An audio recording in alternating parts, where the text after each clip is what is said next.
Alrighty, good evening, folks. We're live for the round 13 fan cam. Thought we'd fire it up, given that we are now into the mid-season break, and thank God for that. Couldn't come quick enough after quarter time.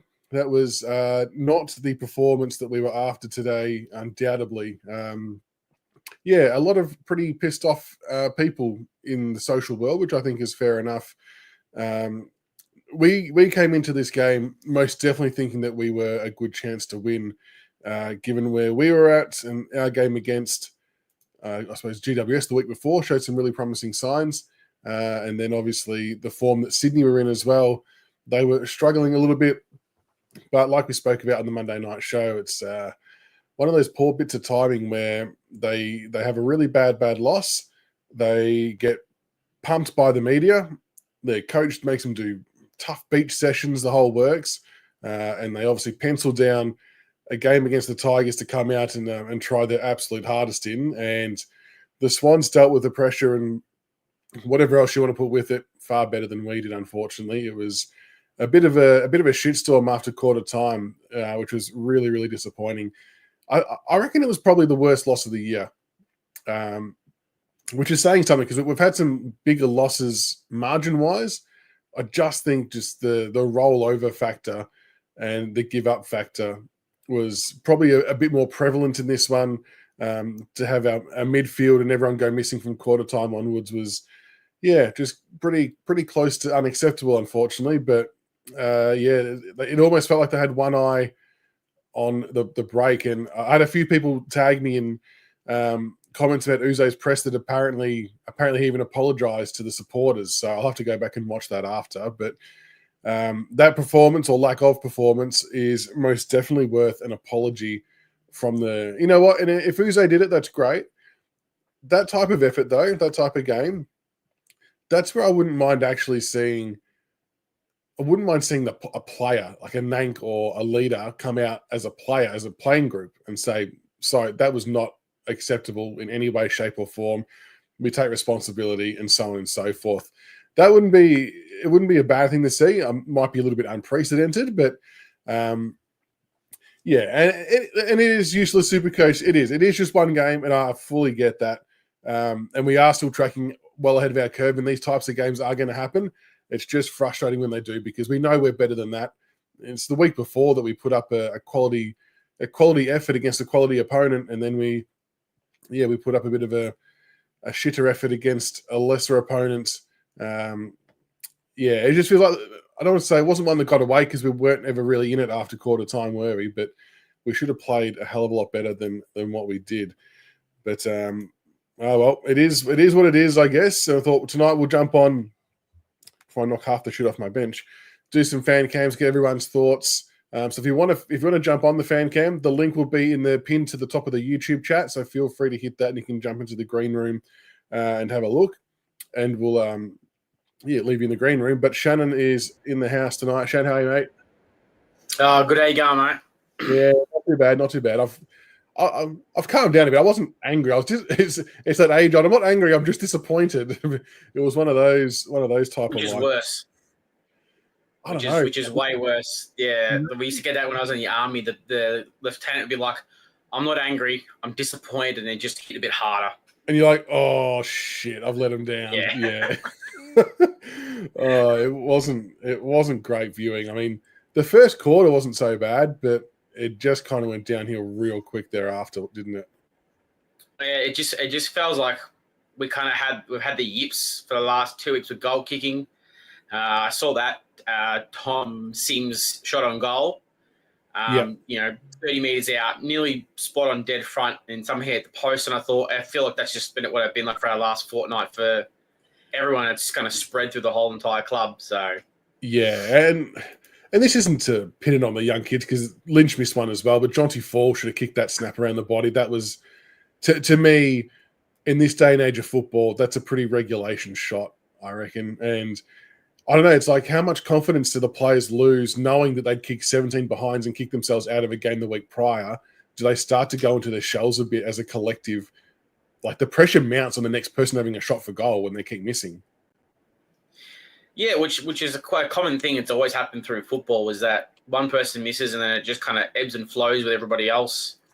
But you just kind of think some of those boys who, like Lynch, I'd probably say Jonty and Sims, because they are, through their Coke Talents League, they were known for being pretty good goal kickers. But I don't know if they're not doing any work on it. I said every player should be having 50 shots after training, just to try and get the jitters out of them or something to rectify it. But I think it just were worn out. I think these players, young players, what are we playing? Like 14 players under 50 games playing every week. That. So I think we're just burnt out.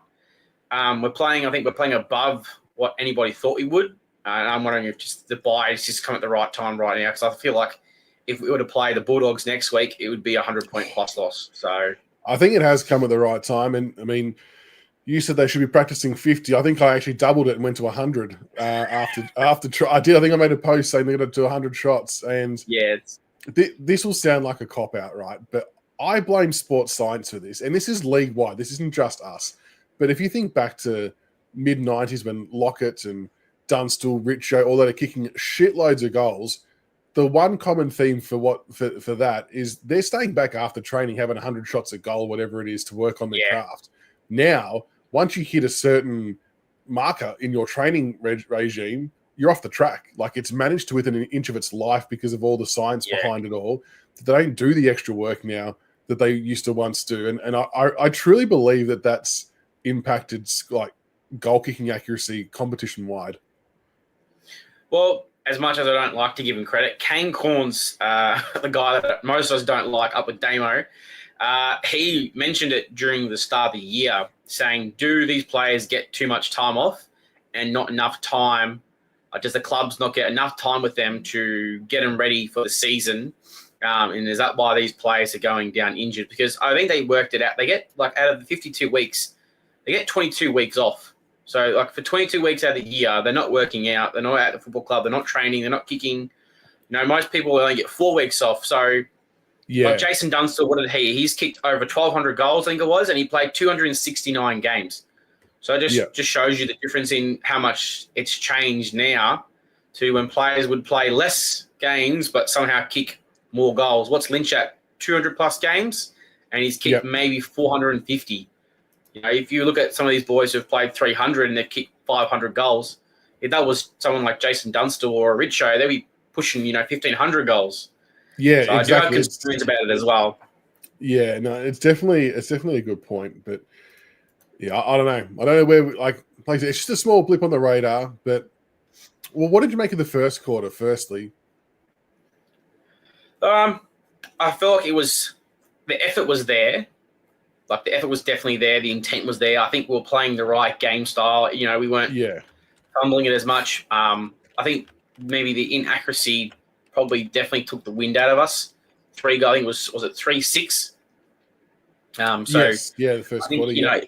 If you switched it around, if it was 6 goals 3, maybe we would have gone into the next quarter with the confidence underneath us.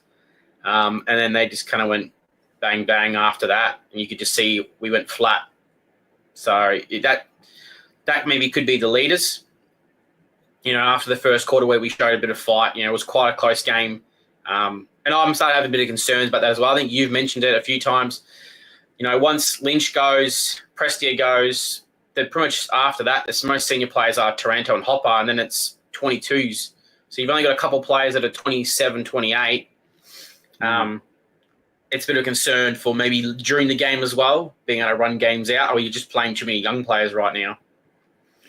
What do you reckon happened? What changed after quarter time, though? Like Prestia, for example, had 13 touches in the first quarter and looking $1 million, kicked one of the goals of the year. Our whole midfield was working really well. And then all of a sudden, come the second quarter, I don't think Prestia touched it until about 2 minutes to go. And not just him, but the whole collective just fell apart. I know the Swans would have gotten to work on us, but geez, to that level, like that was just a big drop-off, I felt, in a quarter. Yeah, I don't think I can even work out where it went wrong because it was such a dramatic drop-off out of nowhere. Now, is that just players being burnt out and then the effort goes away? And then once the effort goes away, it just becomes a lot easier. I remember watching it and I just remember they were watching the commentators, and it was in the second quarter, and they're like, oh, Richmond's defending really well. We got the ball back. Sunzi kicked it in, and it came back out straight away. And I'm like, well, it had been less than 10 seconds, and then they just ran the ball down and just outnumbered us. I'm like, well, how did we just have the defense set up really well, and then less than 10 seconds later, it was more, to me, it came across as one-way running, where we kind of went back to what we were last year, where if the ball's going that direction towards a goal, cool, we're all going to go that way. But as soon as it come the other way, it was too much effort, and we just didn't want to chase. So that's what it seemed to me. The drop-off was the two-way running just stopped. Yeah, which is a game killer. Black Rose got a question for us. A tough question. Who disappointed us the most effort-wise today? Jeez, that's a big question. You can go first for that one. Oh. It's actually quite hard. But maybe Lynch. I feel like, it's hard to say on Lynch because he's playing on the best defender in the team that they have. But that best defender just spent the last nearly 12 weeks playing as a forward. So you think Lynch should have been able to take it by the scruff and kick those goals, or at least put this young fellas in front. Because what Jonty, he kicked 3 points, and Sims kicked 2. So maybe after the first miss, pull them aside, and as a leader from Lynch, to pull them aside and put them in their place to say, look, boys, don't worry about it. We'll get the next one. Give him a bit of confidence. And I know it's putting a lot of pressure on Tom Lynch because he is the senior player in the forward line, but he's got to put them in their place to help them get to the next spot. Sometimes it's good being nice, which we seem to go through a lot, where, it's all good effort. We're trying. I think every now and then we need to maybe do what Sydney do, get the mouth guards in, boys. We're just not putting enough effort in. We're going to the beach, and maybe that's what Lynch needed to do to me, was just pull him aside and maybe put his knees into some players as well, because he doesn't seem to want to do that these days. Yeah, it's kind of hard to disagree with that. It's the forward line just didn't function well today at all. And when your 3 key forwards aren't having a good day, it makes it near on impossible to get involved in the game. I mean, Lynch, he had that one-on-one contest he won at the end of the game, and he pushed McCartan aside, which was fantastic. But outside of that, they just didn't have a presence. And the amount of times that we kicked to a 3-on-1 in Sydney's favour inside our forward 50 from a skied kick, I'm like, where are the other 2 Richmond players? How can there be 3 Sydney players around 1 Richmond key forward with no one else around them to even go up and neutralise it or to man up on them? I just didn't understand what they were doing in that sense either. It killed our ability to have any type of shots on goal. Yeah, but also the inside 50, so then you probably could swing it to the midfield as well. I checked it. I think we only had 19 inside 50s to they're 58. So that probably also becomes a stage where we go, well, is it fair to blame, is it fair for me just to blame it on Lynch when the delivery wasn't enough, and it probably wasn't a decent delivery coming in as well. So it was definitely a collective. It was a whole team turned to shit. Yeah. How did Nank play? Are we all happy with how Nank played? Or did Grundy win this battle? I think Grundy smoked him, to be honest. Grundy played a blinder, really. I mean, the fact that he was able to almost basketball bounce the ball on the boundary line and then score pretty much summed up our day. And Grundy's always troubled Nank, though. He's just that bit more athletic, gets around the ground really well. Even though he's older, he still acts as a bit of a midfielder when the ball hits the deck. So I thought Grundy probably got the better of him today. Yeah, and look, I do not blame Nank as well.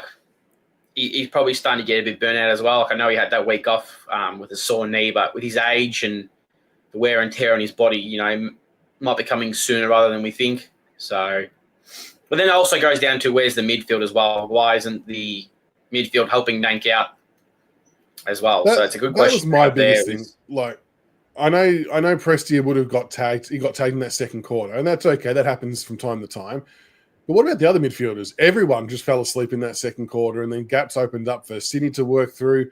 They were able to switch it effortlessly. I don't know. The wheels just fell off completely, and we just didn't look like getting it back at all. And the fact we went over 2 hours without scoring a goal is scary. I know we've had a quarter here and there, but that was bad. That's where I agree with you. This has probably been our worst game, because generally, if you think of St Kilda, Port Adelaide, Fremantle, Yeah, we were bad for a quarter, and unfortunately, that quarter they kicked the 6 or 7 goals in a row. But we kept it to them generally within, it's the first quarter they got us for a couple of good goals, or the third. But then we always found a way to, they kicked 1 goal and we would kick 3 or 4 for a quarter or so here and there to, it was a blowout, but it was a challenging blowout as well. So, yeah, I don't know. I'm still questioning the midfield as well. Like I know last week it was good, and I think that was just matchup dependent. Giants don't have elite speed in the midfield as well. So I'm just still have the questions of playing the same midfield over and over, considering how much we lose in the midfield. One game of winning the midfield, to me, it just shows we need to inject a bit of more pace into the team, which could be the whole. You bring in Morris Rielly Jr. in the midfield to inject a bit of speed, because it's just not working midfield wise for me. For me, we need to find something. And I guess that's where a little bit of my frustration stems from, is we see last week how good the midfield operated, like smashing GWS in clearances. And then in the second quarter today, we were losing the clearances like 10 or 13 to 1 and getting belted. And I'm like, but we just did this really well last week. So then in my head, I'm trying to work out, well, was that the anomaly, the game last week against the Giants? Yeah. Was that just an out-of-the-box game that we had, and that's not anywhere near our norm, and this is it still really that big of an issue? It was just a really bizarre one to try and figure out, to be honest.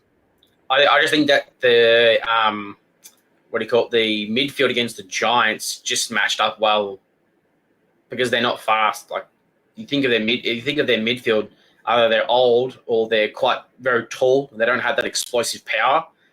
They've just been quite lucky with their skills to get out, and Richmond just found a way to maybe even it out a bit. But yeah, it's got to change. But and that what annoys me maybe that goes towards coaching. After the first 10 minutes of a quarter, and we're getting they know they're getting belted in the midfield. Why aren't we making a change? Why aren't you throwing the magnets around? Like this is the year for Ooze to throw magnets around, where the club's going to be, people are going to be like, okay, yeah, he threw some magnet rounds. It didn't stick. It stuck. You learn something. End of the year, it's going to be wiped away because it's your first year of a rebuild. They're not going to hold grudges for throwing magnets around right now. Jesus, Geelong does it now, and they're in premiership contenders. Chris Scott will throw magnets around when he's trying to compete for finals, and they've been blasted for years, blasting him for doing it, but it works. So why aren't we changing, trying at least to throw the magnets around? That's it. And I think that's what people's frustration is. And we've talked about it on our Monday night show quite a bit, that especially in moments like today when the game's clearly done, like, why not try something different? Like at some stage, I wouldn't have even been against, and this might not be popular, but even if they threw Bolter forward, like Miller could have done okay down back, but just to give us another experienced body up forward to compete, because we were getting smashed there. And maybe we would have taken a few more marks and had a few more shots at goal because of it. But yeah, I'm not sure what the reluctancy is about throwing the magnets around. There has to be a reason. I just don't know what it is, and I don't think they've ever spoken about why. But yeah, so I can't find the CBA attendances, but I dare say that Taranto, Hopper, Prestia would have been in there for bulk of that again. But yeah, when the game's cooked, why not just chuck a few others in there, just see what happens? The definition of insanity is doing the same thing over and over again and hoping with a different result, and that's what we're seeing doing right now when it comes to the midfield. Because when it comes to the defence and the forward line and the wing, they're happy to throw magnets around and try different stuff, like bringing in different players, and they put Banks into the back line to give him a chance. They moved a couple of more talls in, and that's another. I think we went in too tall for the weather that was predicted to be. I think 3 tall forwards was just too much, and maybe 2 big defenders was maybe too much as well. So that was, to me. I mean, it didn't end up raining. What I would say though, and this truly surprised me. So I was watching the VFL game as well, which we'll talk about after with the unfortunate events there. But what I found fascinating was that all 3 emergencies that we had, Juddy Clark, obviously what happened, but McKelty and Trezise played out that whole game. So they were never, ever in contention to be a late inclusion to swap, whether it's weather conditions change quickly or whatever it might be. We were never in a situation that we were going to make a late change if weather changed, if someone was niggly or matchups. I just found that really fascinating that we didn't have an emergency ready to go at the game for whatever reason. I thought I can't remember a time that, and maybe it happens more often than I think, but that just seems really strange. Yeah, well, it's probably the first time I've ever heard of it where, they don't have somebody there ready to go. So concerns probably there. Or is it just try and get some of these boys to get a decent games into them? So I don't know. I don't know. Maybe some of these tall players are a bit tired and we just didn't know. Like I question it now. Are we not making enough changes with these players, with these younger players? Are we not taking the steps going, okay, you've played, 7 games in a row. Some of them have been, 5-day breaks. A lot of traveling. Maybe it's time to, we might lose, but rest the player and bring somebody else in. Like there's been a few players in the VFL who have been knocking on the door for ages and you're just questioning why they're not getting game. To me, this would have been the perfect time. Could have brought, Liam Fawcett in or McCarthy and rested Sims and Jonty, and you give them a 2-week break coming back after the bye, it might do them $1 million. So like we're not in to win anything. We're in to develop these players, and then there's players we need to develop as well. So I would have been against. Yeah, so it sounds like they're trying to go down a different path and just reduce training loads during the week rather than resting them. Yeah.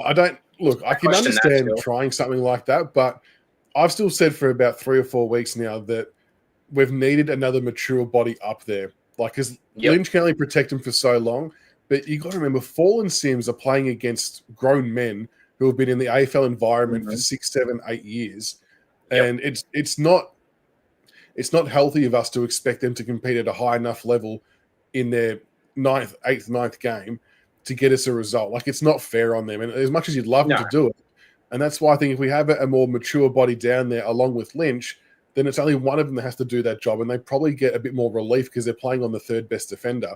And like, I guess it comes at the price of developing them because they're playing senior footy and it's good for their, fast tracking them and whatnot. But is it like, does there come a point where it becomes counterproductive? Well, that's what kind of where I've gone with it. Are we playing them too much? Like, I kind of thought we would have been doing a lot of these players, giving them, a block of a month. Then you give them a week or 2 off, put them back in the VFL, and you get them back in again for a block of a month. Like, not every player has to play 19 games, or 20-plus games. Like, I know we're trying to get 50 games into these guys quick, but, with the system that they are today, to me, if you're training less, is that worse? I know you're trying to rest them, but is training them less actually being worse for them because their bodies aren't adjusting to keeping up the high intensity all the time? Where you see Noel Bolter and Ben Miller, they always perform good every week because their training regimes stay the same. You're not giving them, 2 weeks of really hard, intense training and then dulling it out a bit. So I have questions about that. And then I have questions, are we starting to see the end of Tom Lynch sooner than we think? Because he's really starting to struggle a lot more than I thought he would.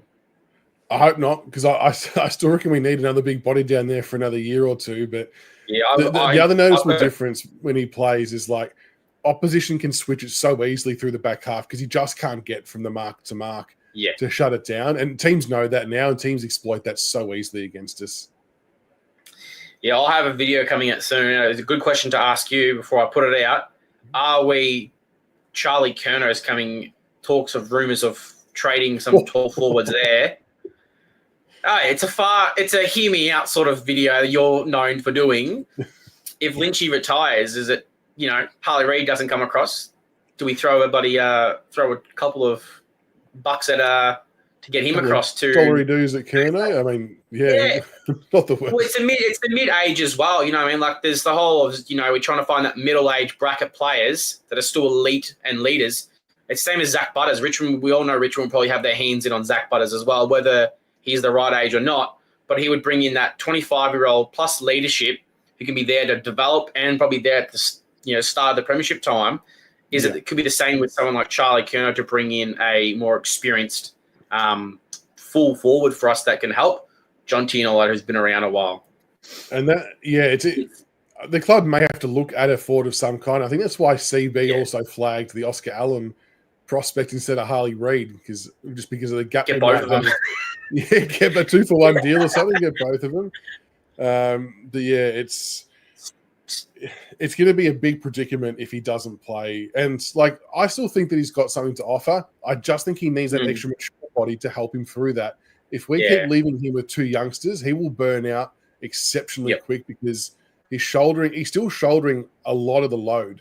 Gets the number one defender, so yeah, I just think if we had, whether it's a McKelty, a Blight, like I'm not saying they're experienced, but they're just bigger bodies who'll jump at the ball and give him a chop out.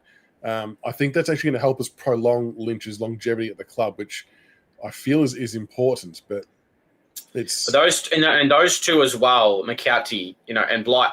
They're also their bodies aren't still growing, so they're not in 18, 19 where they're like 22, 23, so that their body's probably a bit more aged and a bit more veteranized. Like Blight's played a lot of footy up in WA, so he's played against a lot of big boys naturally as well. And he had another ripping game in the VFL as well. So would definitely be all for. I thought we both probably predicted that you thought Blight would be in by now.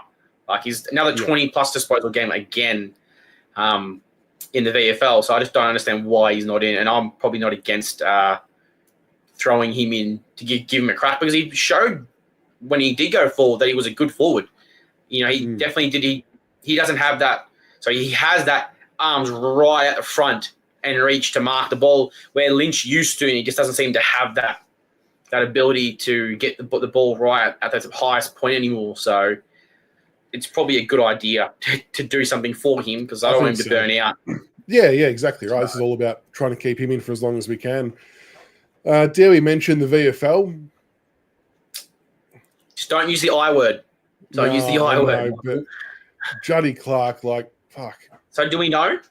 Do we know it's a ACL or not officially? But his body language and him being like an emotional wreck on the field is a pretty telling sign. Like once you've done one of those ACLs, you know what it feels like when it happens again. And keeping everything crossed, of course. But if it is the worst case, that is just shattering for him. And I think he just signed another contract as well. Obviously, still very young, and hopefully we'll get him through the rehab and go around again if that's what it is. I'm sure scans will come through on Monday or Tuesday, and then Campbell Gray as well with a bit of a knee too. So it wasn't a great day down at Beaconsfield. Yeah, well, he's done that. This would be his third ACL, because he did one before he got drafted to Richmond. Yeah, so that's starting to be a concerns of Dylan Grimes' territory at the start of his career, where he just kept doing the same injuries. Yeah, exactly. And he was looking so good too. Like he was looking so good. Looking very fit. Yeah, he was. And I don't at all want this to sound like I'm blaming the club, because I'm not. But in my mind, he should have been playing AFL this week. And so should have Campbell Gray. They shouldn't have even been at Beaconsfield. I reckon they should have both been. They were justified to be senior selections. And how do they play in a ground that looks so bad? Yeah, and I guess with the punt road redevelopment, a few people mentioned on Twitter that they reckon that was our last preference. Obviously, we do a few games at Frankston as well. But the Beaconsfield ground's not really VFL suited, but it obviously must go through a heap of checks and shit like that to get ticked off. It just looked as hard as a rock, and in Serpil, I think Serpil's done 100% the right thing with the time he's taken. He's been ultra cautious with them coming back through all their programs, and it's just a case of really, really shit luck. To your point, Dave, not many have. The first one that comes to mind for me is Menzel for Geelong. I think he then ended up at Sydney maybe briefly as well. So he's probably the one that springs to mind most. But I guess what Juddy has on his size is age. Still young, but it's the mental game. I think it's the same one. Oh, that's worse. I was hoping it was as bad as it sounds to be the opposite. It's worse if you hurt the same one over and over. Yeah, it would just give you far less confidence. Yeah. But it just means that you're probably going to have to, instead of being 12 months, it looks like it's going to be 2027 that he comes back. And that's if he comes back after his contract ends at 2026.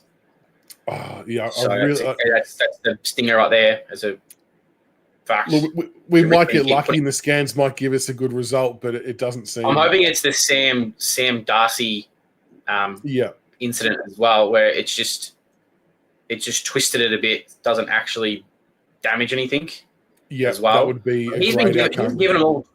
Pardon? That would be a great outcome. Great, This is the Sam Darcy one. Well, it would be because that just means that it's recovered properly the first time. Because Seppel's given him everyone over 12 months. So that was originally what he said. And even you can Google it yourself. It says that an ACL requires 12 months or more time for the graft to actually naturally blend itself back in. So no, that's a concern. And Gray as well, who has been ripping form, who definitely should not have gone down into the VFL side. No, definitely not. Mel, no doubt the news would have filtered through to the AFL boys, and you just don't know what kind of impact that has. You could see the VFL boys were visibly flat when it happened, and you don't want to make excuses for the AFL performance, I guess, but it would definitely play on your mind, I suppose, that one of the guys who's most loved around the club's gone down again, and it might not look good for him. It may not have got back to him as well, because the AFL does, like the clubs do pretty good of once they get there, they don't have their phones. Like, true. Like when Selwood, they didn't get, like West Coast boys didn't get the Selwood news until after the game, and the club took that decision to not tell the clubbers. No, sorry, it was Collingwood actually, because he's at Collingwood. Yeah. Like they did not tell him until after the game deliberately, so they could focus on doing that. So for all we know, it could be the same sort of scenario, because it was straight away one after the other, wasn't it? It was VFL then straight to AFL. So yeah, true. Maybe they didn't know. Hopefully they didn't know. But Justin, I'm with you with Elgar. He kicked 3 goals today. He didn't kick goals last week, but he was really, really good today. And could have kicked 5. Could have kicked 5. Could have kicked 5. Whose expense though? It's probably a Steely Green or a Jack Ross. And with Jack Ross, for example, he looks really good when he plays inside mid. I 100% love him there, but I feel like when we put him on half forward line, we're kind of he doesn't know what he's doing in a lot of ways. And that feels mean. Feels mean to call it sonzing someone. I know. And we've got a stick now. A half forward specialist sitting in the twos doing well, who plays that role, who knows what he's doing in that role. And I think someone put a stat up before that Jack Ross is leading or got some pretty good numbers for inside 50. But do you not play the half forward in the half forward role? I don't know. Yeah. And that's great, but to me, Jasper kicks goals. Yeah, he kicks 3 goals too, but he nearly averages 2 goals a game every week off about 9 disposals. And unfortunately, that's what we need right now. And it could come to the expense of maybe it's a Seth Campbell. Seth Campbell's been really off. Started like a lightning bolt. Mansell hasn't been great either. Like really, you could nearly name any of the small forwards. Maybe it's time to take away the three talls and bring in another small. As we know, Jasper kind of plays as a hybrid type player where he's a bit smaller, but he plays a bit taller. So maybe it's time for a Bauer to come back in. I know Bauer hasn't had the greatest attitude lately, but maybe it's time to bring in someone who can kick a goal, because Bauer's a pretty good set shot player. Yeah, to be fair to Bauer, he's had a good last couple of games. He's I feel like he's improved a bit and gotten back on the right path, which has been good. But I don't know. It's hard. I'm a bit annoyed because Ross, you want to give him every chance, but I feel like he's been given a lot. But then I feel like with bringing in Taranto and Hopper, it takes away what he's good at, and it's the same as Sonzi. That's like 4 midfielders and Prestia. There's 5 midfielders that all do the same thing, and that's maybe what's killing our midfielders. We're just one-dimensional. As bad as it sounds to say, we are a one-dimensional midfield, and that's it. You look at some of the best midfields where everyone has something different that they bring to the table, and we just don't seem to have that right now. So. Mansell hasn't been right since the suspension. I hadn't really taken notice, to be honest, but that's an interesting observation. Yeah. He's had one or two good games, but then your question is how he's been back for about 4 weeks now. Yeah. So question is it enough to even keep him in? But he's too much of a leader. That's the thing. You know what I mean? Like, he's such a mature player, and he seems to be quite good as a vocal player with the younger guys. So I don't want to take another leader off that. I'm talking about, not going too young, and here I am talking about taking somebody who's a bit more older, who's had enough experience, and then bringing somebody in who's never played a game. So it could be a Steely Green who's quite young and hasn't played many games for another younger player. Yeah, I think it's hard. Steely could be the one. Was there any other extra thoughts on the Tigers from today?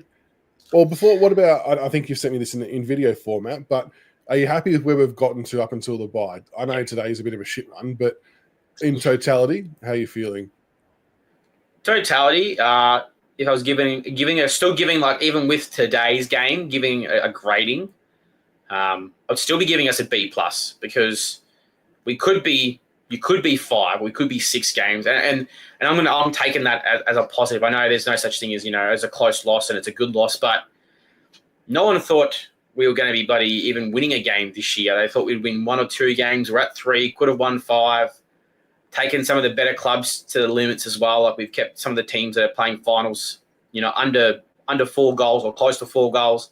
So I'm taking it as a very positive. I'm hoping that we can back this up and go again, the next half of the season. We could still end up with, and that's the thing what annoys me with the Damo. And we've won 3 games, and we're only just hit our halfway mark. So we could still end up with 6 games, which is, 4 times more than anybody said we were going to have. And he's a North Melbourne supporter, and they've won.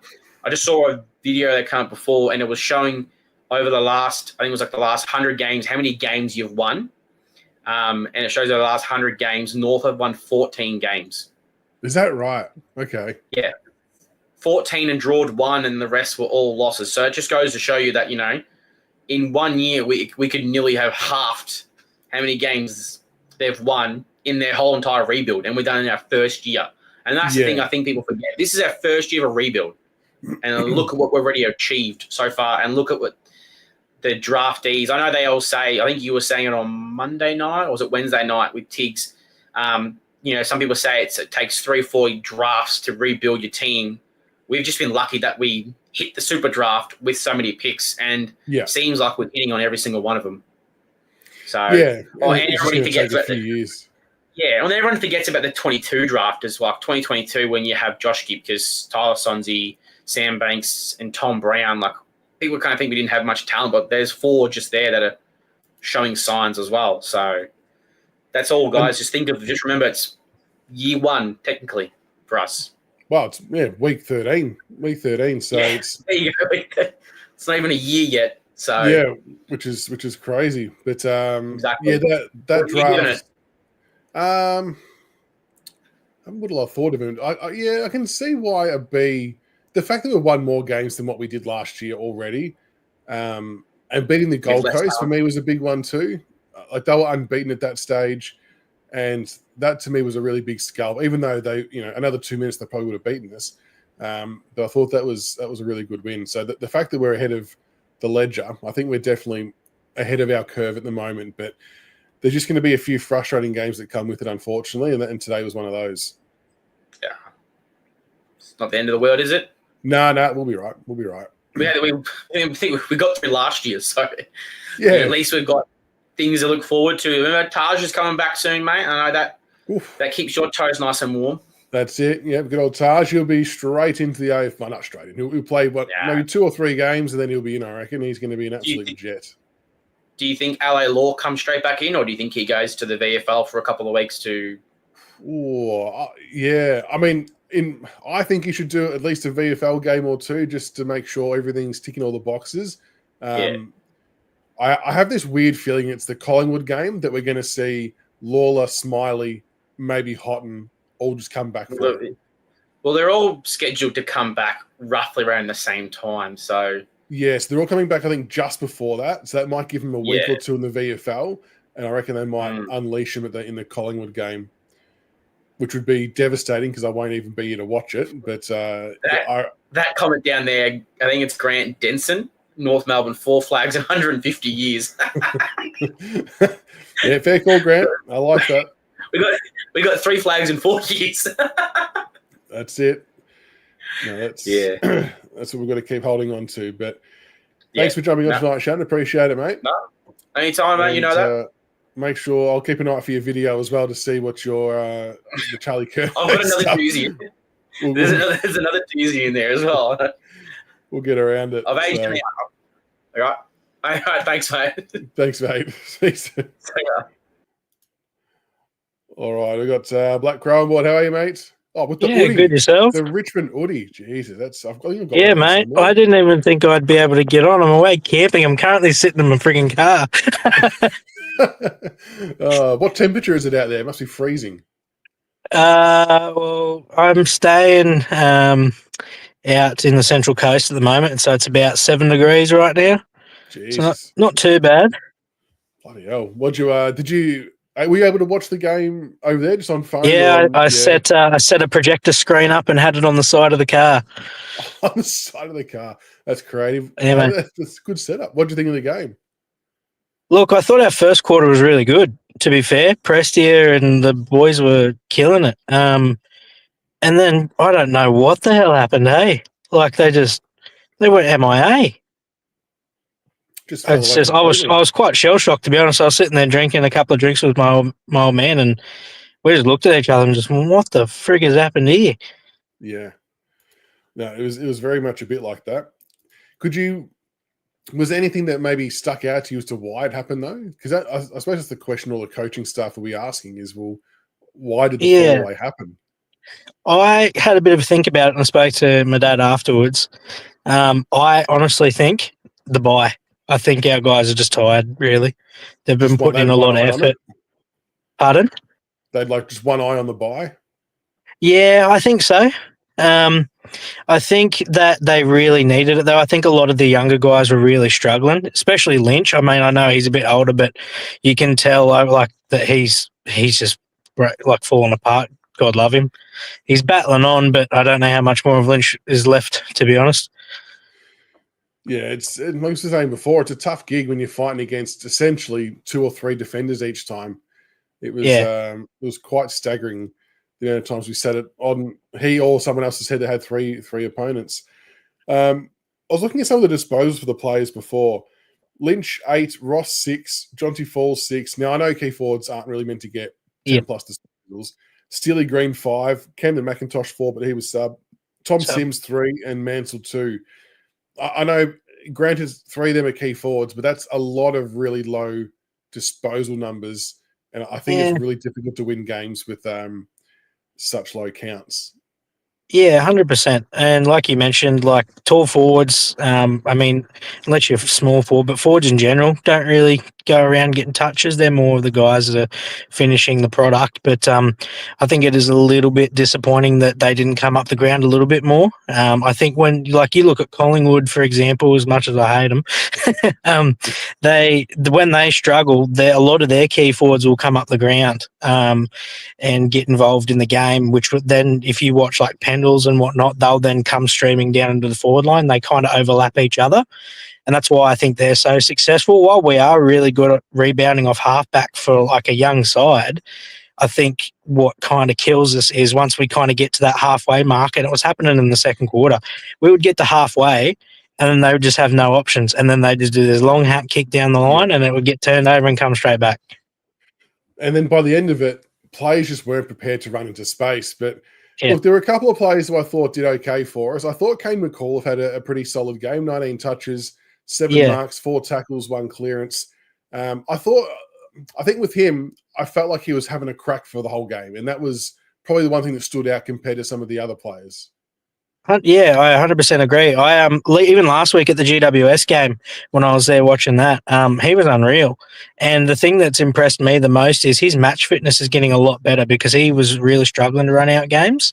Yeah. Where now he's getting starting to build into like that AFL product, so to speak. Like he's putting on size. He's not afraid to get his head over the ball. He, in a little bit of ways, he kind of reminds me of like a younger Jacob Townsend, just the way he goes about like aggression wise and whatnot, with his he doesn't tackling. mind But barreling through people. He's a it's solid good. boy. We need that kind of player. Like, to be honest, and he's when he gets in there, he's pretty slick with his hands too. He's good at releasing players, which, I think he's I honestly think we need to do our best to hold on to him, because I think in the next couple of years he's going to be a very big handful for other teams. And like, it's still weird to me because I'm just looking at the time on ground stats. He was the third lowest time on ground. Again, 65%. And I think last week he was 62. Like, that's crazy low. So the only people that were less than him were Ryan Mansell, who was subbed out, and Camden McIntosh, who was subbed in. So from the players playing a full game, he was the lowest, and Tom Sims was the next lowest on 74%. I mean, and the fact he's still getting 19 disposals, 7 marks, 4 tackles, and a clearance on 65% game time. It's like, well, what's the ceiling? Like, how good could he get, and what numbers could he produce at 85, 90% game time if he can get to that? Yeah, hell, even 75% if he's getting those kinds of numbers. Yeah. Like, I feel like if he can just keep putting in the preseason and the guys, like the coaches, allow him to get more minutes, and he can kind of push through his fitness barrier, I think that he'll be very damaging. I mean, he already is. It's just like, I just think he needs, as much as I think his fitness has improved, because when he was first coming through and whatnot, that was his biggest area he struggled in. Like, he'd get to like the second quarter and you could just tell he was gassed. Where now he's at, he gets to like the third quarter and then will kind of drop off a bit. But even when he does drop off, he's still like around the ball. He just doesn't give like chase. But that's to be expected when you're on for a big chunk of time too, I suppose. The other player that I thought had a really good game for us today was Tom Brown. 17 disposals, 9 marks. I thought his marking game down back in just the way he was reading the flight of the ball and working his opponent under the ball, I thought it was really, really good. It was quite impressive. I don't know what his disposal efficiency was or anything like that, but purely from beating his direct one-on-one opponent and taking those marks, I thought that was a really good step forward for him. Yeah, no, like I mentioned it in the video that you popped up. I think it was yesterday.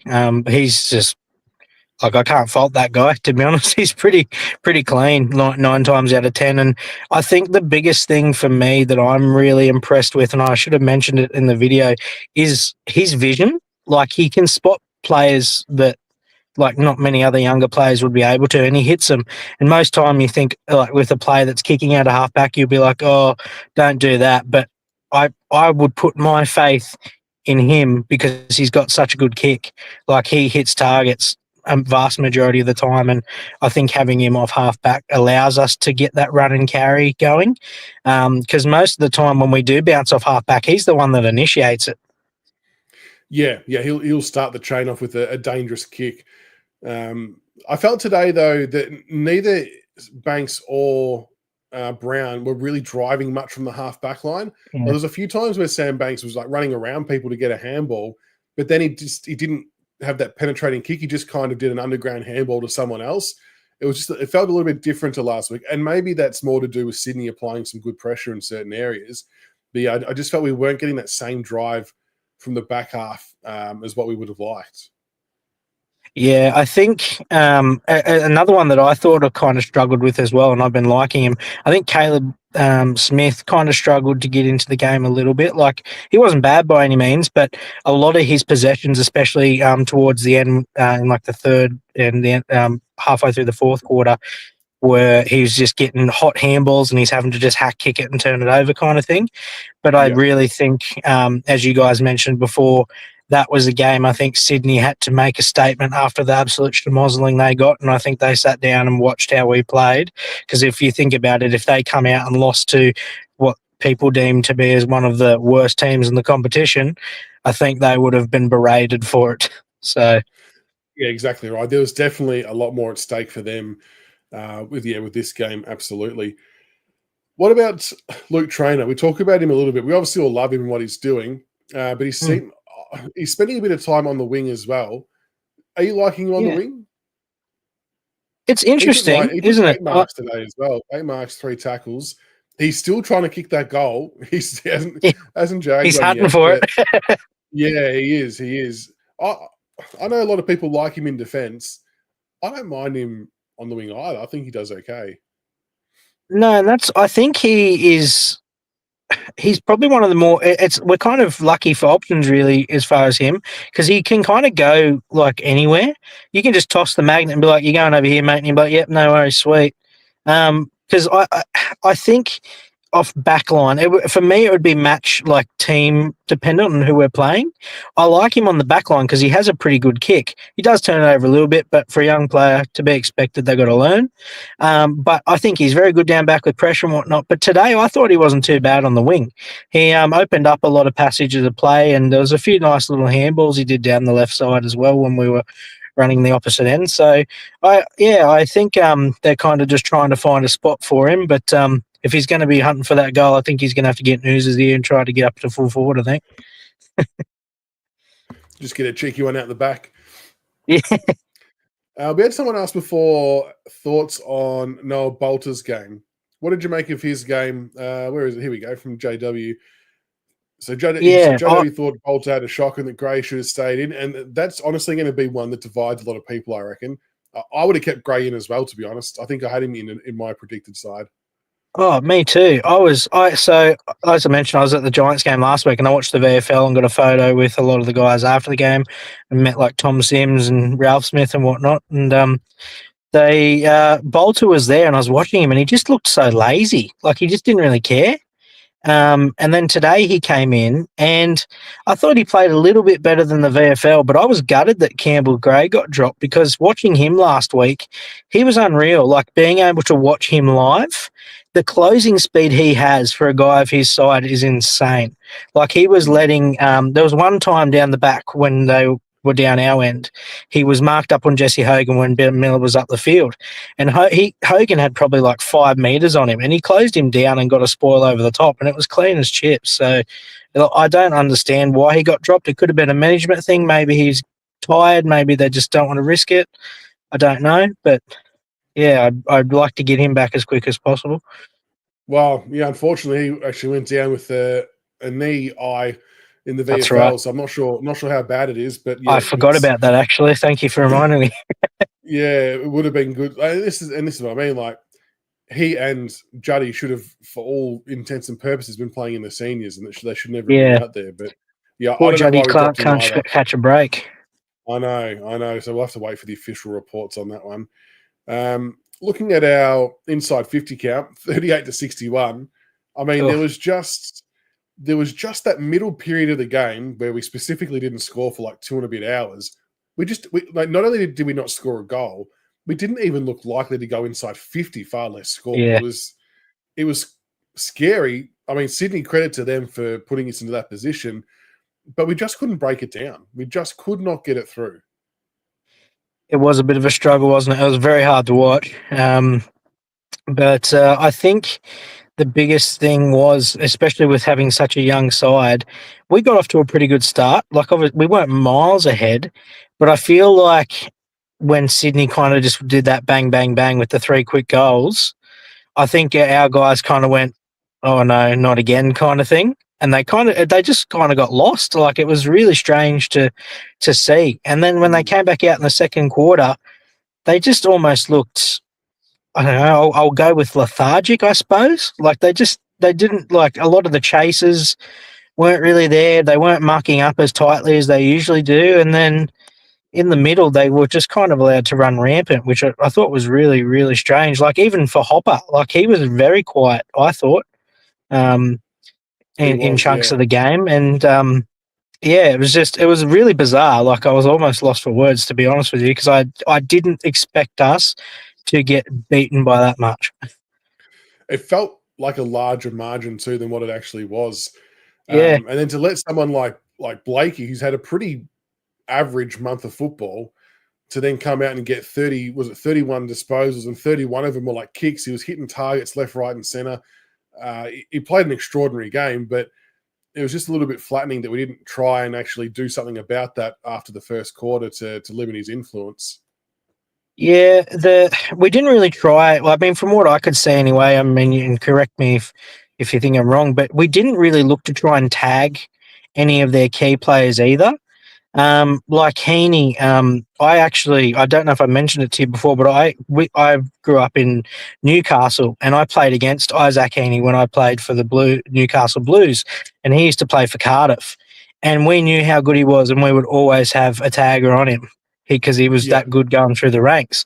And then today, like watching him, they had a couple guys going between him, but he was still went up forward. Like that handball he got out to relieve that goal out the back, that was pretty soft, I thought.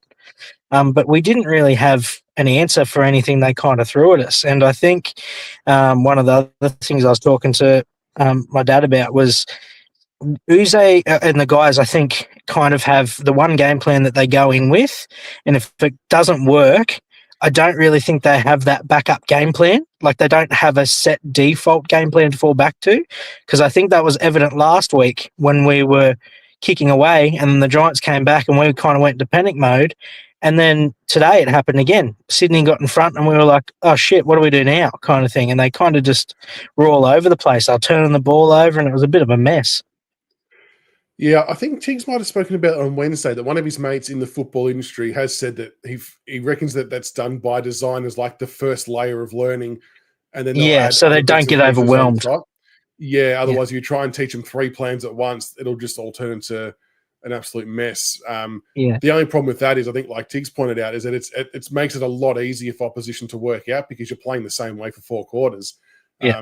That they identify it quickly, they make the necessary adjustments, and then we're stifled for 2.5 quarters. And I think, like, I see a lot of comments on my videos or reviews and on social media in general about how our gameplay changes from taking off those risky kicks to all of a sudden we're just going down the line. And I keep trying to point out that it's not because we're lazy and don't want to. It's often because other teams have worked out what we're trying to do and what we want to do, and they're not allowing us to do it by setting up a certain way. And that's probably a byproduct of playing the same way for 4 quarters. And I get it. From a learning perspective, we'll be much better for this in the long run. But it just means that other teams are probably going to be a chance to undo us for portions of games. Yeah, as crappy as it was, like when you think about it, we've had relatively close games over the last few weeks. We haven't really been blown out overly for a little while now, and I wouldn't really say today was a blowout. But I think they needed this kind of loss heading into the bye, so they have a bit of time to recover, can go over a bit more and figure out, okay, like what can we kind of do to negate this kind of passage of play. And I think once we start going into versing Collingwood and whatnot, we'll get a pretty decent taste of where we're at as a club. Yeah, it'd be interesting to see how we go. I mean, I'm glad we got the Bulldogs after the bye, put it that way. Yes. I think it definitely comes at a good time. But I don't know if I'm right or wrong in this, but I've always felt like that we notoriously don't play well after the bye. And I think that's the same for a lot of clubs, but yeah, it definitely felt like that we needed the break. What changes? So for the Bulldogs game, what changes would you make based off today's performance? If that's the thing, if everyone was fit and firing, I'll go with that. And there was no I words. I would definitely would have gotten Gray back in, depending on how bad his injury is. And then I think Steely Green needs to come out, and they either try and go a second small forward, Jasper Alga, for example, or if they want to try something completely different, and I've seen a couple of people comment earlier about Morris Rioli having a run in the middle. I mean, they could give that a crack. I'm not the biggest fan of Morris anymore, unfortunately, because I feel like he's had a few chances, but I'd be open to give him a run in the middle or even just putting him in there as a sub. But yeah, I definitely think that Alga needs to come in, because I think rocking 3 tall forwards, especially with one guy who's playing almost handicapped because he's taken on 3 opponents most of the time, and then the 2 younger guys, I think it's a bit of a disadvantage for us, because I think our ball movement isn't the problem. We run the ball really well and most of the guys are clean. I think it all kind of starts to fall apart when we hit our forward line, because we don't have that polish to finish off. So if we get a crafty little forward like Alga in, I think we'll be able to. I think so too. Like we said, Jasper definitely plays taller. Like some of the marks he was taking today in the VFL were heavy contested marks, like amongst players that he shouldn't have been taking marks against. So I do think that he would make a difference. We need that medium forward, don't we? Like, Yeah. and that's what I think we all hope Jacob Bauer would be that medium sort of Bailey Fritsch, Brody Myercheck type forward that's a bit more agile and nimble. But it just hasn't eventuated yet.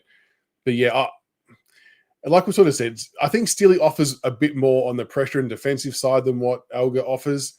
But yeah, if we want to try and kick more goals, Elgar's going to give us that, I think. Like, he gets himself into such good spots, takes good marks, can kick goals, and I just think it makes sense. But what will be interesting is it's like the week off gives everyone a chance to freshen up, and then it's based on, I suppose, I think the VFL have another game to play, and then someone like Jaden Short could be available again as well to come back in, which makes things interesting too.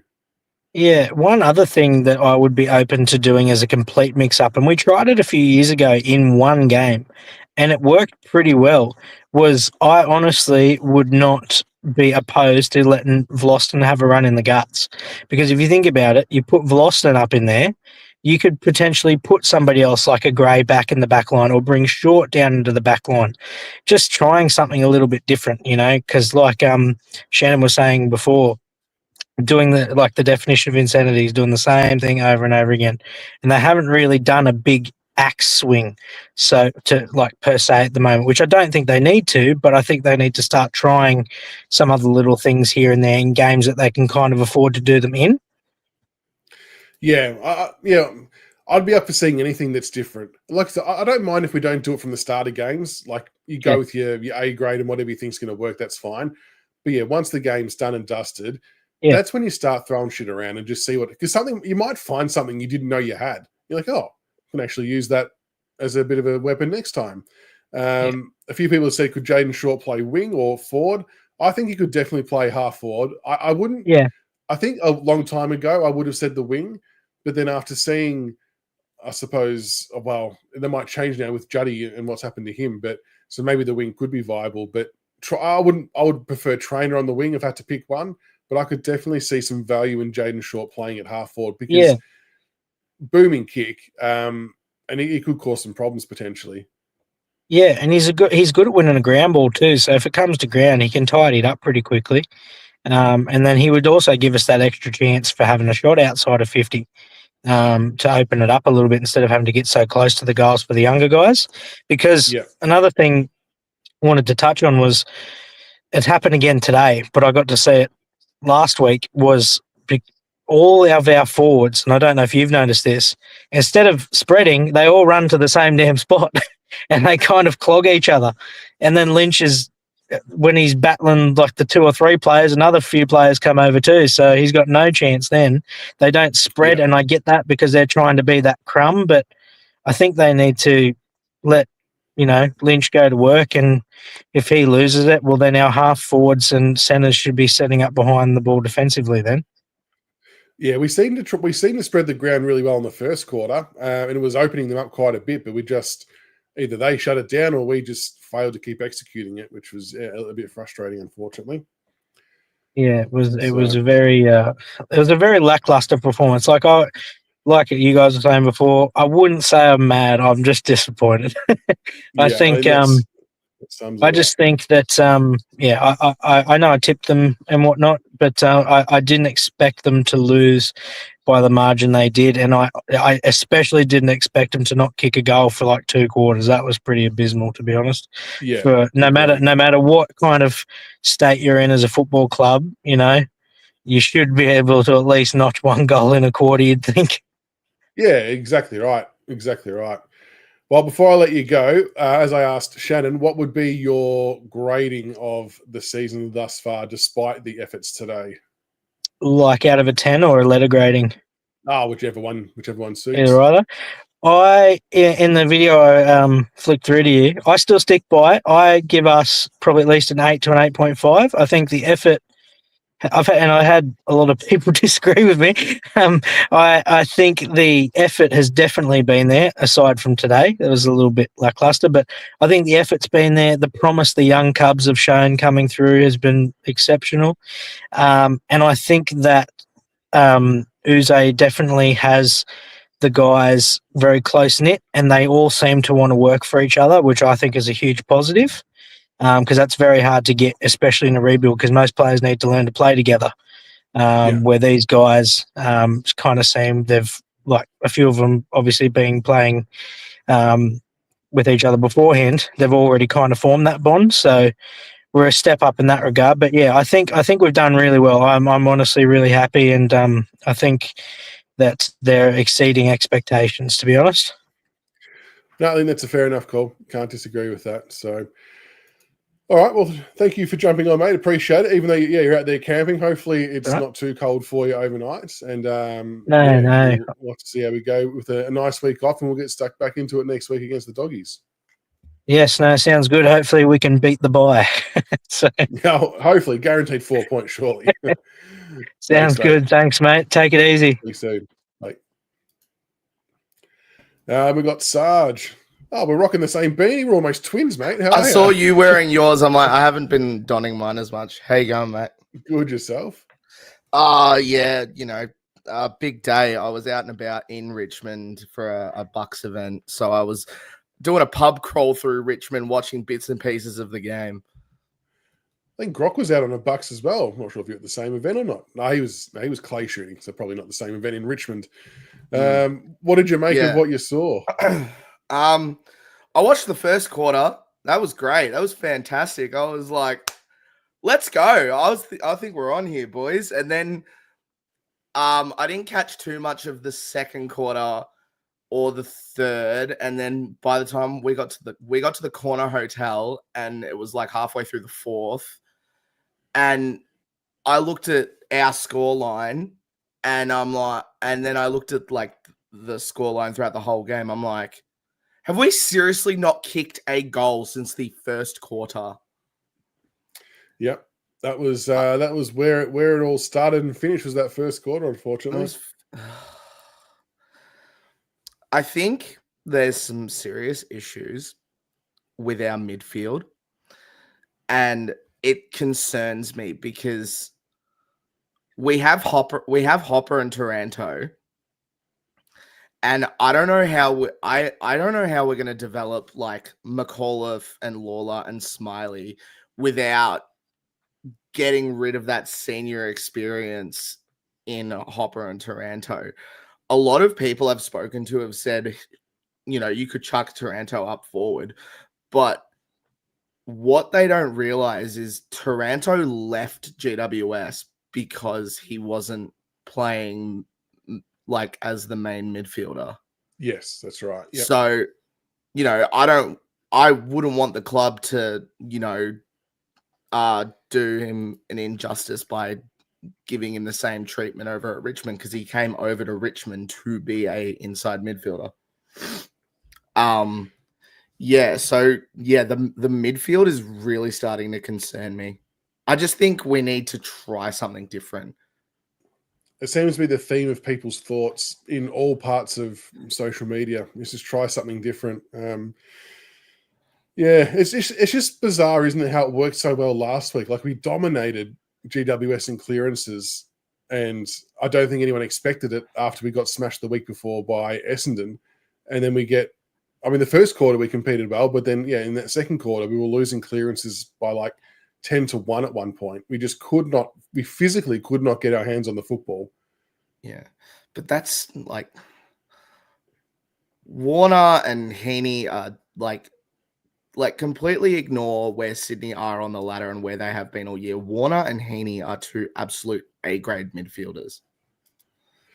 They're pretty good, and they probably hit form today. I think the commentator said last week that Warner went at 21% disposal efficiency, something crazy like that. Like that as well, yeah. Yeah, I'm like, he's not going to do that 2 weeks in a row. That's a real random out of the box game.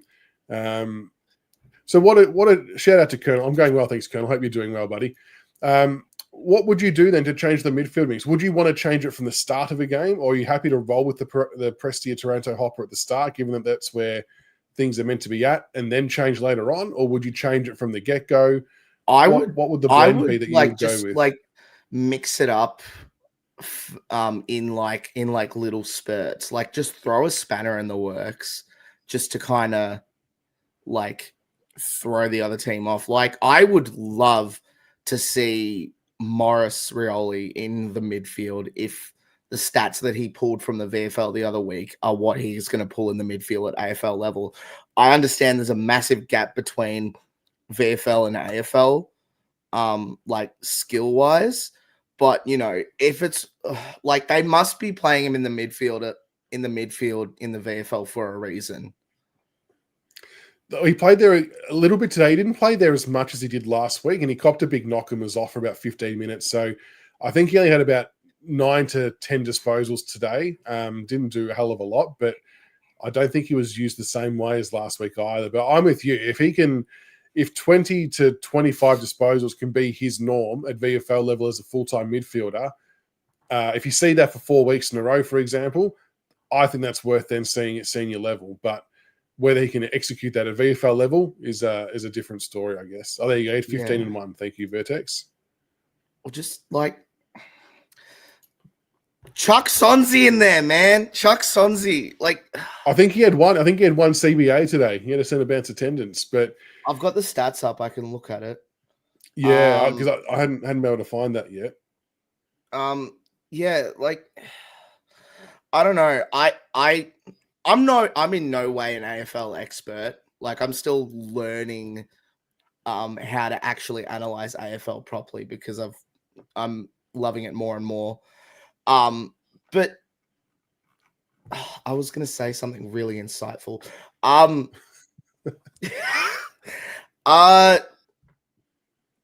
I just think we need to really just freshen up our midfield and our forward line. I want to see Alga. I want to see Taj Houghton when he's fit. I want to see Smiley. I think we need to really change things up if we're going to grow the team.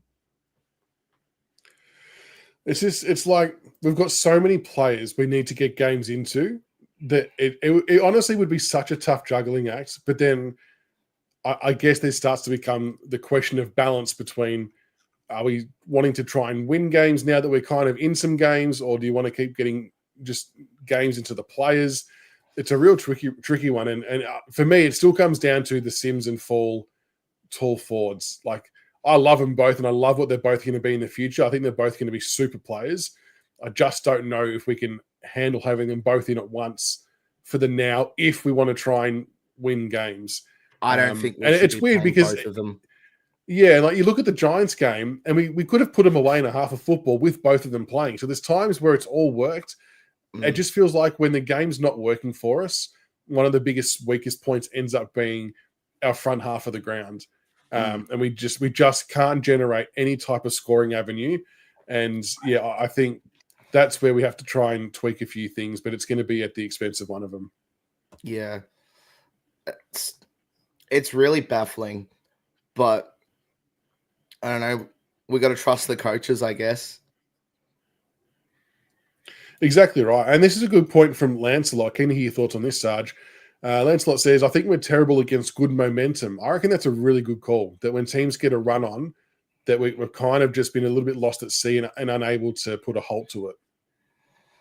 That's what you get with a young side. Yeah,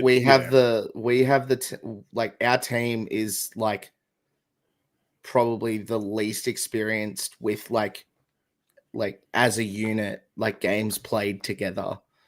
Like you look at like if you take the team we fielded today, you know, there's probably only a handful that have played like a decent chunk of games together. Like, you know, people like Broad and Vloston and Nankervis and Prestia, they've all played hundreds of games together.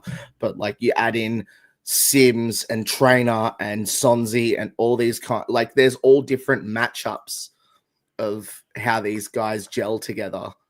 And yeah. And that's why it's no surprise that our backline is typically the strongest part of our ground, because to your point, you think about Broad, Vloston, Miller, Bolter. Well, I know Short's not been in for a little while, but all those main kind of guys down there, yeah, have played together for so long. They've just got that football understanding. They've got reliance on it in each other as well. Synergy was the word I was looking for. Yeah, synergy, and then Yeah. you're kind of just sprinkling in a Luke Trainer. I mean, Tom Brown's been there for a couple of seasons now, so Banks has kind of been in and out. So you're kind of just sprinkling them in there, whereas on other parts of the ground, it's either all or nothing. Yeah. I think something you really have to just pinpoint it, and it's absolutely not the fault of the players or the coaches. It's just the sheer lack of synergy, and that kind of thing unfortunately comes with time. There's going to be games where we get smacked like today and like the Port Adelaide game and like the St Kilda game, and there's games where we're going to be in it like last week and the few weeks prior. It's just a part of the journey. Yeah, and Emma, it's a really good question. Like, isn't it common sense then to play the same team to find synergy and consistency? In some ways, yes, but you still got to find. I think you've got to find the balance first before you can execute that part of it. And I'm not sure if our forward line balance is right. I'm not sure if the midfield balance is right. Once you do find that balance and it works really well, then 100% you try and keep that locked and loaded and just roll it out week after week to get it to work. But it's a genuine juggling act, and it would be an absolute nightmare to be coaching our side, not because of the results, but because you're trying to find different ways to get different players in to try and find the best mash of players to get a good outcome while developing players. Like it would be a big challenge, but a good challenge, and I think it will end up being a rewarding challenge at some point in the next couple of years. And just on Tom Lynch, he's probably got the hardest job out of all of us because he is the most experienced forward we have. We don't have a Jack Rewalt and a Tom Lynch to like carry the load in the forward line. It's just Tom Lynch has got to take, like he'll go for the ball and then he'll have 3 of their defenders on them, and then the kids are like, I don't know what to do. Yeah, and they'll get there. Like in 2 years' time, they'll be up to speed with all that. But to your point, that's exactly why I've been sort of saying that whilst they're not all that experienced, but why I think a Lafau or a Blight or someone like that down there who's a bit more mature in age and body size would benefit Lynch and give him a bit of a chop out to some degree. 100%. I'd bring Lafau in after the bye if he's fit. Yeah, he played okay today. I'm not sure I can't remember if he got a goal or not, but the Lafau game today was actually really interesting watching the VFL. So our deepest forwards were Fawcett and Bauer, who did okay. And Lafau was actually pushing higher up the ground at stoppages. He was actually a part of the stoppage routine on the wing, on the half-back line, and he was just trying to bash through packs and get the ball out. It's the first time I've really seen him do it. It was an interesting way to play him, but yeah, I would still consider putting him in after the bye as well, just to try and find that balance again with the forward line. It's that rugby versatility in him. Honestly, I get on the edge of my seat when I see him from a distance running at a play to either tackle or bump. I'm like, he's going to seriously hurt someone one day. He's an absolute unit. Speaking of seriously hurting someone, did you see what our mate Tom Stewart did?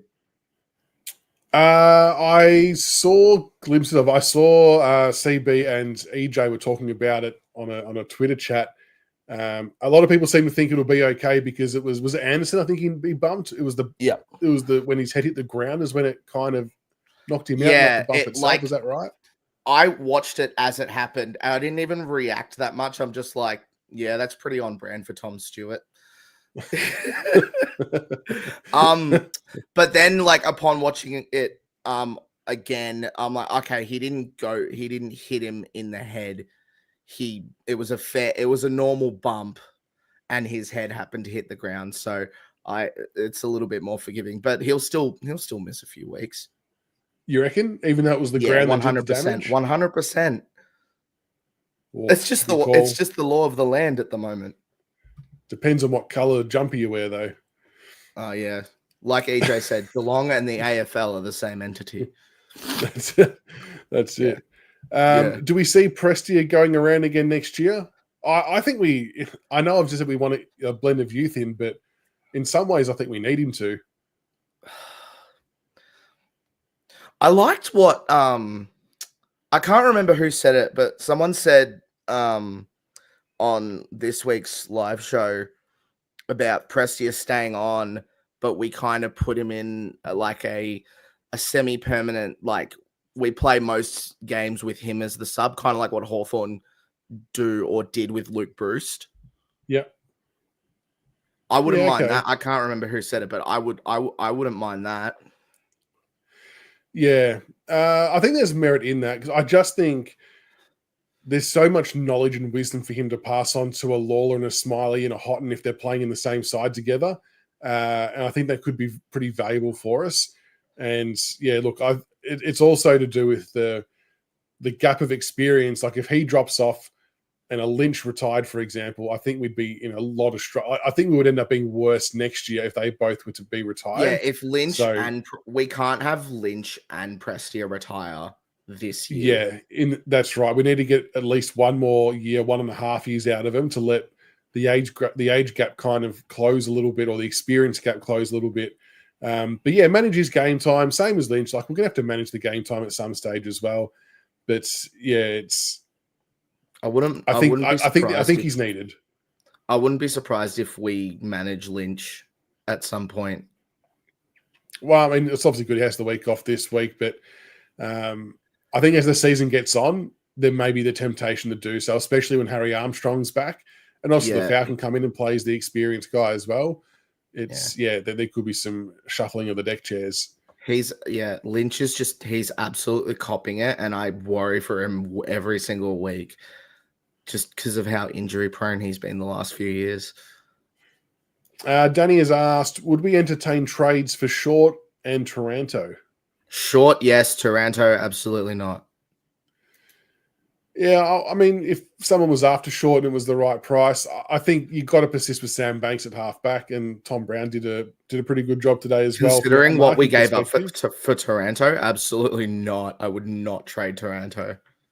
Do you think, to kind of tack onto that question, would trading one of Taranto or Hopper be beneficial for us longer term to get more game time into a youngster into the midfield, or are they both proving to be pretty important to our midfield makeup, but we just haven't got the balance right?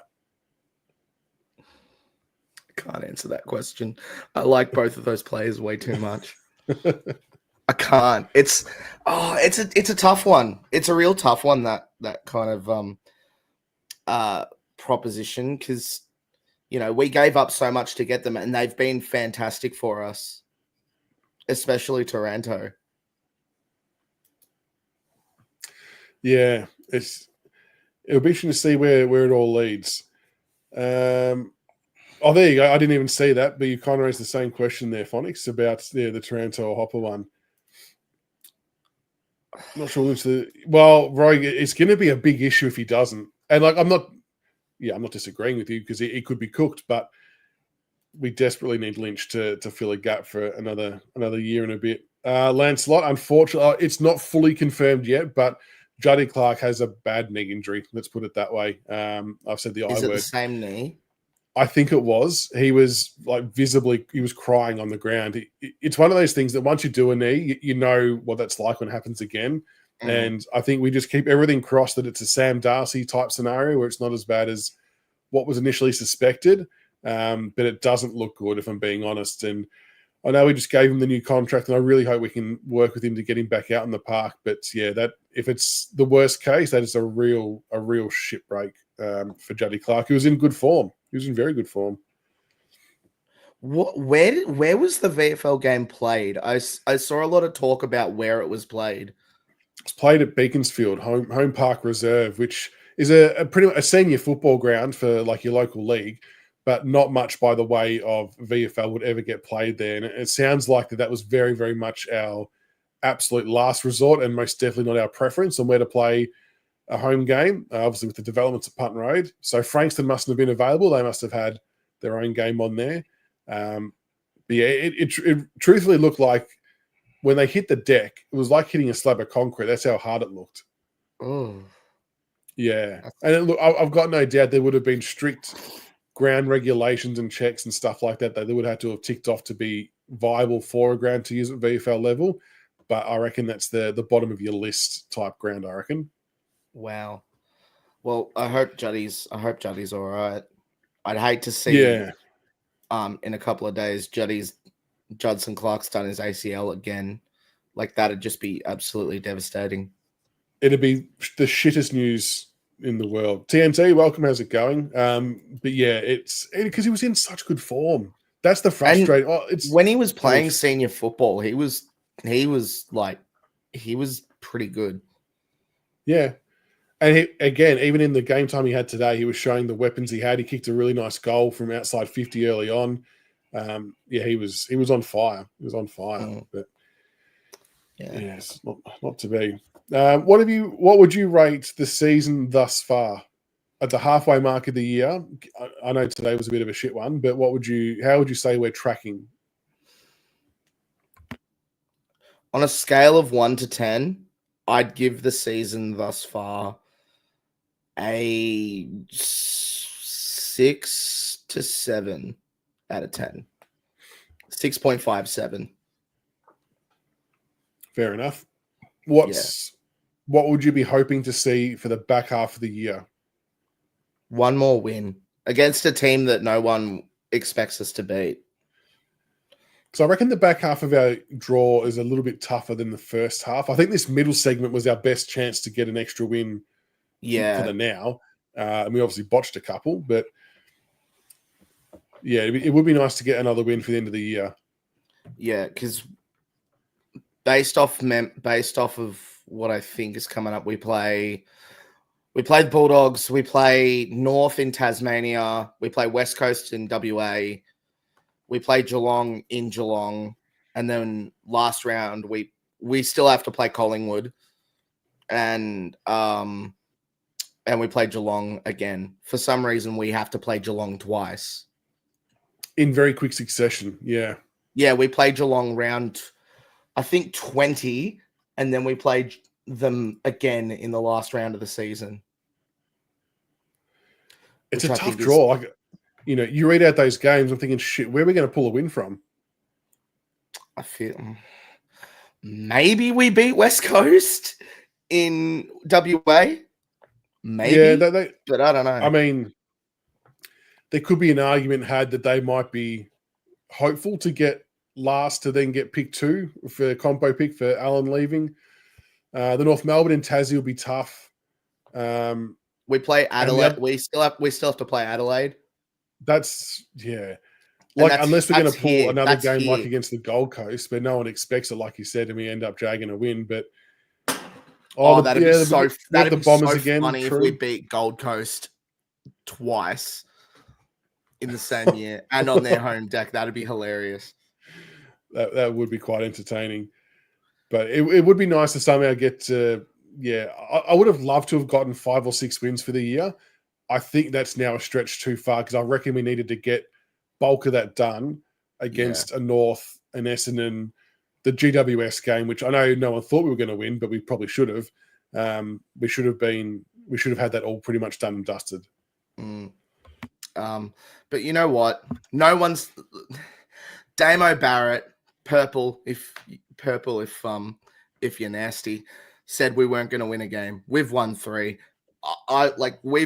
We've exceeded expectations, and I'm happy.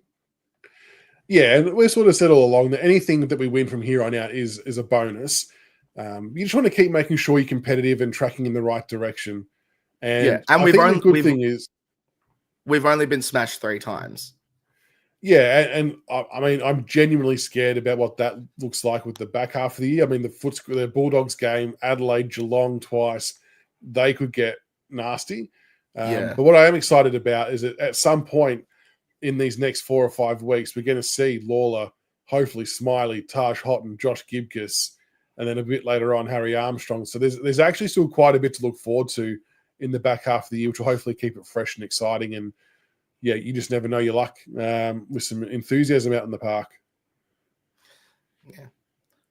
Doesn't matter. We're getting Harley Reid anyway. We'll be fine. We're getting him. Yeah. I want to believe it so badly. I would love Harley Reid. It would be nice. I would absolutely love Harley Reid in a Tigers jersey. He does look good in yellow and black. Now, TNT, it's a good point and I've often wondered about this as well, that will we run out of steam later in the year? There's honestly a small part of me that thinks we might be okay just because of the way that our players are coming back in from their recoveries from other pre-existing conditions, that we still might have trickles of fresh players coming back in, which would make things really interesting. But for the most part, I think there will be a little bit of a drop-off, which could hope we don't drop off as much as other people. And Fryme, this is a good point as well, that other clubs might put the queue in the rack. It's a really good point. And I think for us, I don't think we'll do that. I think we're going to still keep trying to push all the way to the end because it's in our best interest to try and create some good winning habits, Sarge. Yeah. Geelong, we played Geelong twice in the last 4 rounds. I wouldn't be surprised if they religiously start resting a lot of their senior players, your Stanleys, your Blitzarves. I don't think they would rest Jeremy Cameron, but I think when finals is around the corner, a lot of those teams will start resting players. I wouldn't be surprised if Collingwood are resting players by the time they play us. Hope so. That'd be nice. Yeah. What do you consider a blowout points wise? What do you reckon, Sarge? What do you reckon what's a blowout? Well, according to Sportsbet, 40 plus is a big win. I consider a blowout 50 points plus is a blowout. Yeah, I reckon 50, 60 plus. It probably depends on the opposition as well. Yeah. So the Giants game last week, I think we said during the week that if we were to lose by 40 to 50 points, that would kind of almost be par for the course, given where they're at, compared to where we're at. Obviously, it played out a lot different. Whereas if we were playing a West Coast and they beat us by 40, I'd say that was a blowout because we should be doing much better than that. But I guess it depends on who you're playing. But yeah, I think in general, 50 to 60 would be about the mark, I reckon. Yeah, I remember when we lost to Brisbane and we only lost that game by less than 30 points, I was celebrating. I'm like, we only lost to the reigning premiers by 20-something points. Yeah. No, exactly right. No, I wouldn't consider the game a blowout today. I do think the margin felt more... I felt like they dominated us a lot more than what the scoreboard reflected. But yeah, I don't know. It's a real difficult one, isn't it? Because I know the Swans have been in real shit form themselves the last few weeks, but they still made a grand final last year. And it always felt like there was just a matter of time before they got confidence back. And unfortunately for us, we're the team that if someone's in a form slump and they're coming up against us, they're like, that's the game. That's the game where we're going to turn it around. We're going to do X, Y, and Z. We're going to make sure we nail all of our systems and get our confidence back and bury them. Unfortunately, we're that side. Some might say we're a lot of teams' grand finals in terms of getting their confidence back. And yeah, we just have to try and wear the brunt of that and work out a way around it, I guess. Yeah. Yeah. My best advice to everybody else is just be half glass full as much as you can. That's all you can really say. Yep. No, I think that's a fair enough point. So, because last year was horrific, and I don't think anything will be as bad as last year. No, that was difficult to watch. That was pretty bad. But any other final thoughts from the game today, or what you might see happening against the Bulldogs post bye? I might be going to that game with one of my best mates who's a Doggies supporter. So pray for me. Good luck with that. Yeah, good luck with that. Well, thank you for jumping on, Sarge. Appreciate it. Hope you had a good Bucks day out wherever you were. And yeah, I'll speak to you soon, no doubt. No worries. Thanks, mate. See you, mate. We do have I've only just started up an Instagram, TNT. I'm notoriously shithouse at Instagram. I failed it miserably with my video game streaming account many years ago. It wasn't many years ago, it was only a couple of years ago. But it should just be Big Footy Tigercast, I'm pretty sure, on Instagram. So feel free to show it some love, but I haven't cracked the code just yet on that. But yeah. Anyway, if anyone's got any other final questions you want to send through, feel free to send it through. I'll answer a few more questions for another 5 or so minutes before we wrap it up. But yeah, look, in terms of what I would rate the season so far, I know we're going to speak about it next week as well, but I'm probably at about a 6.5 or a 7 as well, maybe close to a 7.5, maybe. I've been just impressed that we've won more games than we won last year. And, to knock off Carlton in round 1, for me, anything else from there was honestly a bonus. To beat Gold Coast was a huge scalp. And I think because I've been able to sort of temper my own expectations of the season and get a bit more of a firm understanding of where we're at, what's going to be likely to be seen in our season with the ups and downs, the form lines and shit like that. I think it makes it easier to deal with some of these losses. And yeah, there'll be plenty more of those losses to come, whether we like it or not, I guess. But it is what it is. So yeah, fire through some many other questions. We'll go through some comments. It's good to know I'm not the only one who's struggling on Instagram. I just don't know what's better, whether it's the reels, the posts, or both. And it's just having the time to do that, as well as Twitter, as well as YouTube, as well as everything else. It's it's crazy. When can games that have over 100 points for each team? It hasn't been a big round for that, has it? It's been a pretty lackluster round from a scoreline perspective, but footy's never been in better shape. We get told. What happened to Pink Pandas? Basically, it's just a time thing, to be honest. Not enough hours in the day. I ultimately feel like I'm better at talking about Richmond than I am at playing video games. And even though I love the Pink Panda community and what we had, I just didn't have the time to do both this and that. So yeah, I kind of have to try and pick one and roll with it. But you never know, things might change in the future. Might fire it back up every now and then. But yeah, it's just a time management thing. That's all right. The debriefs are always good, and venting's good for this kind of stuff. And everyone's got different views and opinions. I love it. It's good. It's good. Hope the Eagles win tomorrow. I mean, if nothing else, Sydney winning creates a bit more separation between them and North Melbourne. So it's kind of a good thing in terms of the draft picks, because North Melbourne, they'll leapfrog us probably in the next few weeks, I guess, when they get another win. But at least Sydney have created some separation. So who else? Is it Melbourne? We need to keep winning as well, I think. But so that's not a bad thing.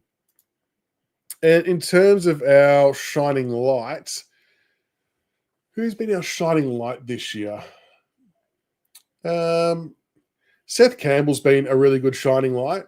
He was probably one I didn't expect him to play as well as he has this year. Like, we exit 2024. We've had an absolute god-awful year. I wasn't going into 2025 thinking, you know what, Seth Campbell's going to have a breakout year.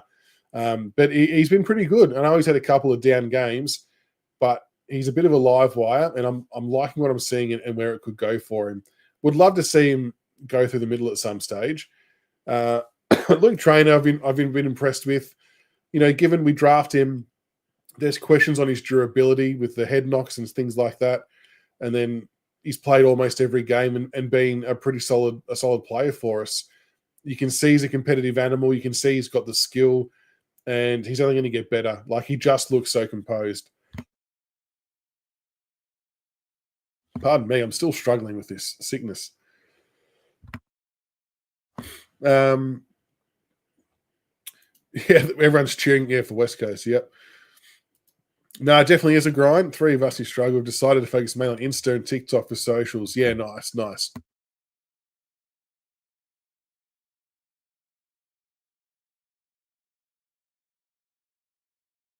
God damn. What nights do you go live, TNT? TikTok's good as well. Haven't had time to jump on the TikTok too much recently, but Milk, you flew all the way down from Townsville for that. Oh, yeah, God. 4-year-old son's first game. Oh, that's good.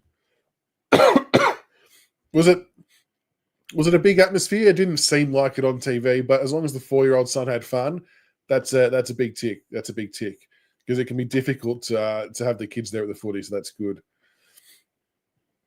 Nate got towed up by Grundy. I know Grundy had a really good game. He had a big one, which was good. Gibkiss, yeah. I'm pumped for Gibkiss too. I think he'll start playing some VFL football maybe at about round 16, 17 AFL season wise. So I'm not sure what the comparison is there. my hope for Josh Gibcus would be to see him play AFL football somewhere around round 20, 21, 22, assuming that form warrants it, but that's what I'd be hoping for personally. So, you're on Monday night? Yeah, so we do a Monday night live as well, but ours is 8:30. But what time do you usually go to? More than happy to jump on and help out if all times suit and match up for sure. Yeah, Tom Brown's been good phonics. We've got... I'll bring JR on in a second. Nathaniel, how are you, mates? We don't know what's happened to Juddy Clark from an official standpoint, but it did not look good. He was in a screaming heap on the ground and very emotional coming off the ground. So the fear is it's ACL again, but that's not confirmed yet by the club. It does not look good though, which is very, very disappointing. So we'll no doubt hear about that on... Well, Monday's public holiday, so possibly Tuesday, I'm guessing. Days. JR, how are you, mate? What's going on? How are you? It got to the G struggling with today. that cough. You got there? Yeah. Yeah, as you've been on the weather, I hope you're feeling better soon. Got to the G today, went on Twitter to see how the VFL's going and saw that Juddy had gone down, and it was all downhill from there today. It kind of set the tone for the day, didn't it, in a lot of ways? Yeah. Juddy and Campbell Gray, and then even Rioli was a bit banged up. Just, shit news all around. But were there any bright sparks from the day? Any green shoots that you were happy with at all from the senior game? Well, the first 10 minutes was all right. It looked like we were up for the fight. And then once the game turned on us, we didn't really have an answer for them. I thought Tom Brown played well. I was happy with his defensive game. He took a few good marks, which is he is improving in that area. Yeah, 9 marks today. He's not overly. Yeah, he's kicking is well known, but he's not really known defensively, which is it's good to see him improving in that area. It felt like he was reading the flight of the ball a lot better today, edging his opponents under and found himself in the right spot. It was almost a very Nick Voston-like game, if that makes sense, with his marking ability, which was good to see. Yeah, well, I think Uze's mentioned that he'll be a Voston replacement in time, and we can actually see that now. Yeah, true. Which is very it's great for the future that we've got. Because the thing is, the back line is our most experienced line, and the concern could be going forward that once Broad and Floston do retire, that we might have an inexperienced back line as we're ready to rise. But we can already see that there are guys there willing to take over those spots, so that shouldn't be a concern going forward. Yeah, it's handy having the future replacements already playing with the person they're going to replace, so they can learn off them and work out the system and things like that. It's definitely handy. Any other players stand out for you? Not really. It was a pretty light day for positives. But overall for the season, I think we've done all right so far. That's mainly why I chose to come on tonight, because we're at the bye. So I'm assuming that you guys will do a bit of a season review to this point on Monday night. Yeah, we'll I've got a bit of a mid-season review. B+, yeah. I've got a sort of B+ for the year. We've been competitive. We've seen a bit in the kids, and that's all we wanted to have, and we've seen plenty of that so far. I do think that because we put in a fairly good month, it looked like today we were checked out and ready for the bye. And I also do wonder, I'm not sure how the club handles stuff like this, but I wonder if the news about Juddy had got to the group at the MCG and that flattened him a bit as well. Yeah, a few people floated that in the chat earlier, and we don't really know unless someone gets asked the question and they answer it publicly. But it would definitely have taken the wind out of their sails. But I suppose it's just annoying that they had such a good first quarter and then it was just nothing for the next 3. And I think these last 4 games were probably the 4 games that we thought we would have been a chance to add to the wins column, but it wasn't to be. Yeah. Well, I really wanted the win today because it would have been obviously a good way to go into the bye, but also 100%. Some reward for effort for the last 4 weeks that we've put in. But I think the bye came a week too late for us, and here we are. I agree. And that was what it was about for me too. It was the reward for effort that we've had over the last few weeks especially after that Giants game. It just felt like we blew a really good chance. It would have been nice to have had a bit of retribution, but to be fair to the Swans, they had a fair bit to play for themselves, and they obviously got the job done. So it's just our luck that once again we copped an opponent off a flogging the week before. I know. It happens every time, doesn't it? What did you make of Tyler Sonsy's game being at the ground today? I didn't see too much of him where I was sitting, but his numbers looked okay. Like it looked like he had a crack and everything else. So I haven't seen what people have said or anything about him because I've only just come on air. So Yeah, I'm not sure what others have said. he did okay. I thought he was hitting some okay targets later in the game, but in these types of games are really hard to gauge individual players sometimes because it's kind of a collective effort, isn't it? Yeah, that's it. There's one comment I wanted to make about our CBA attendances. I looked it up before. For midfielders in the competition, Taranto and Hopper are both in the top 7 for the competition. I would like to see another midfield go through the rotation because we might get to the end of the year and those guys could hit the wall, and that might be what happened today because we got smashed in the middle after quarter time because they are carrying a huge workload. I can understand why it's like that way because we've got to protect the kids, but at some stage we've got to look after them as well. Agree, and that's why I sometimes think we hit a wall in games too because like that catches up to you at some point. I mean, you can only do so much. I think Hopper had a bit less game time than usual today. I think he was in the mid to low 70s. Taranto was still in the high 80s or 90s. Yeah. But I agree with you. Towards the end of the year, it could become a real problem relying on them to keep fronting up and doing that week after week. Yeah, I think McAuliffe replaced Hopper in terms of percentages today from what I could tell. Obviously, later in after the bye, once we get Smiley, Lawler and Houghton come in, I would like to see those guys rotate through just to look after the older guys as well. And it also gives experience to the kids because they are going to need that at some point. No, they definitely will. I mean, I don't think we would ever do this, but can you see at any point in time in one of the last few games us just going with a starting midfield of a Smiley, Lawler, Houghton, just put the future kids in there just to see what happens, just for here's what's to look forward to. Or is it exposing him too much? Yeah, it may not be for a certain opening bounce of the game, but I think at some point I would like to see that as well, even just once a quarter, even just to see how they go. Yeah, just to give them a taste of this is what a starting midfield could look like. This is what pressure will be up against. It would be interesting to see how that went. It's a fair point, Milks, that the Swans had a fair bit on the line. And I suppose there's a question for you, JR. Do you think our rebuild is moving at a better rate of knots than what North and West Coasts are? I think so, yeah, because they've started before us. We're ahead of West Coast already, and North might still be ahead, but they also have their consistency issues, but they've been at it for quite a while. Yeah, I think we're definitely ahead of our own curve, and I think we're on par at least with West Coast, maybe ahead. And I mean, I really thought the Kangaroos were going to be better this year, and they might pick up a bit as the year gets on when they all sort of mesh because of the new players they've got in. But we're heading in the right direction at least, which is good. For sure. And I think because I remember after the Giants game, our fans are quite down on the result, and I can understand why. But I think it's fantastic our fans can feel that way after a loss because it shows that we have a lot of progression already at this stage. Because if you look at what the so-called experts in the media were telling us pre-season that we wouldn't win a game, games like today were probably expected to be the norm. Yeah. And at the moment, they've been the exception. Yeah. I do think later on in the year, we might get to a point with a game or two to go where we do hit the wall again, and that will be it for the year as far as being competitive goes. But it's just a matter of how long we can remain in the games for. Yeah, that's fair call. There might come a time when that does happen. That's a really good shout, actually. Smiley, when he comes back in, where do you play him? Because I know people want him in the midfield. I want him in the midfield, but he's not going to play 80% midfield. That's the reality of it. So where's his alternate position? Is it forward?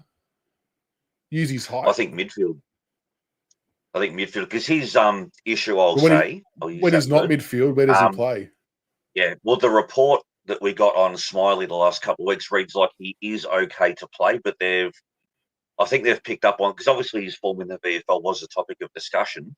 It seems to me they've picked up on the fact that maybe he wasn't able to run out games or something. There's a deficiency in his fitness, if you like, and they've put a mini preseason into him to to get that going. Because remember, he was flying pre-Christmas. Then he Yeah. had the hip flexor issue right in the last week before they broke up for the break. And then when he came back, he went down with a big, what sounded like a serious hamstring injury, and he missed the whole preseason up until round 1, which is when they ramped things up. So he was behind the 8 ball fitness-wise. And I think now the extra weeks they're putting into him is to make up for that.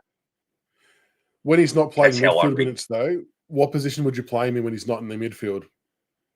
Um, Would you alternate? Could but you you'd just probably have to alternate with rotate Lawler? half forward. Yeah, probably. But And that would be a as pretty good I was luxury saying to before, have. I know. As I was saying before, with the midfield rotation, I would like to see him added into there, have Lawler go through as well, and that if Smiley and Lawler are playing together, they can rotate through at times as well, because Taranto can play forward, Hopper can play forward, so they can all rotate, but have the older guys as the mainstays in the centre. If that makes My sense. worry is that it feels like we're too reluctant to put other people into the midfield. I know we're gonna protect these kids and not expose them, but I do hope we see them alternating at one point later in the season for sure. I would hope so, because part of the reasoning at the moment might be that we may not have the players that we want to play there, so we're not going to put them there now. If that makes sense. Yeah. Okay. Yeah. Fair call. Well, I'm sure we all agree that Sonzi should be one going through there. He got one centre bounce attendance today, so yeah, one CBA. He's getting there. Jeez, he's getting there. And he had one. I'm not sure if it's the same one, but he had one clearance. I did say that, so I don't know if it's the one. Yeah, I'm not sure how much more games he's going to get, unfortunately. I don't know. So, Felix has got a question. So, we're going to get through the bye, obviously. Then we're going to potentially cop some awkward games against the Dogs, Crows, and whoever else follows. Do you think we're going to regain some competitiveness in the back half of the year, or are we going to run out of puff? Like, how do you see the back half of the year panning out? Well, I think after the bye, it'll give us a bit of a reset, so we'll be able to remain in games again as we have before today. But they're fairly good sides, and if they get their head start on us, we may drop off straight away. It's hard to say at this point. Yeah, it does worry me playing the Bulldogs and Adelaide, Geelong, the quality opponents, and still got Collingwood as well. I think in those games, our best hope of staying in those games is them having an off night kicking for goal and us kicking relatively accurate, which we aren't proving to do very well recently, which is not good. I think I worked out we'd kicked 15 goals, 30 something in the last 2 games, something ridiculous like that. So we need to fix that. I stand to be corrected. I think I saw on Twitter today after the game that Lynch, Fall, and Sims have kicked 3 goals, 11 in the last 2 weeks combined. Is that right? Jesus. Yeah, something that's crazy. Yeah, I mean, I think they might have to get Feb to switch over to the men's and give us some tips on how to kick goals. Yeah, well, if he's involved with the club, why not get him over there to do some goal kicking? He was one of the best. Yep. So it wouldn't. Yeah, on his day, he was a beautiful set shot. He had a good routine as well, which helps. Yeah, that's right. He had all the fundamentals. It can't be much worse. Right in place. So, but Sonzi, they got Well, you got the one CBA. Maybe we'll get more next week. Not next week. The week after. We'll see how we go. But I've got an idea for Sons to get midfield time. He should shave his head and put a black headband on. Yeah, that's right. He can like just be there. Be the K-Mac 2.0. Why not? Yep. Any other thoughts on the game or the bye or the season so far? Well, there is a positive, and they play tomorrow. But have a look who joins us in the top 4 after tonight's game. Who joins us in the top Carlton. 4? Yeah, Carlton have dropped down to the top 4. The bottom 4. Have they? Yeah, they've joined us. Ah. They're on pretending's on his way to the Bahamas. Yeah. So if they get done tomorrow, they're a game outside going out of the bottom 4. Who have they got? Good comic value. So it could be worse. We could be them. Jeez. Hopefully that sways Cody Walker the other way. Yeah. And it sounds like De Koning's almost all but gone too. I mean, with the money that's being thrown, you kind of can't blame him really for taking whatever stupid coin St Kilda are putting up there. you'd be silly to not take that money. Well, St Kilda's, by doing it, they're essentially blowing up their rebuild before they make finals again, cap-wise, because it's a lot of cap to put into one player. Yeah. But yeah, they've got some aging stars, and he's middle-aged. He's just about to enter his prime, and he might be out the door. So that's I don't blame him for taking the money. I would. 100%. It's going to set him up for life. It's crazy dollars. Yeah. So you got to take it. What about our sub role? I'm just kind of going off the back of what Milk's written about that Mac has been a bit flat the last 2 weeks coming on as sub. Who do you think would be the ideal player as sub? I'm not sold that we've nailed this just yet, but who would you have as your sub? Yeah, it's hard to know. Like Macca does make sense because he's got to his 200th, which I think we wanted to get him to, and he can play forward, back, and in the midfield as well. So he's probably more versatile than a lot of our other players that we could put in there. But I think in the second half of the year, it might be for younger guys that are on a lighter training week, which Uze's mentioned. It could be that they might be the sub to give them that lighter week. Yeah, I think so. As long as it's not for someone's debut. Use it to manage players that have got like a Corky or something like that. Yeah. Or to just need to get them through. Yeah. Yeah. No, there's no perfect way to do it. Hawthorn have used it to get their older players through, but yeah, they use it for Bruce.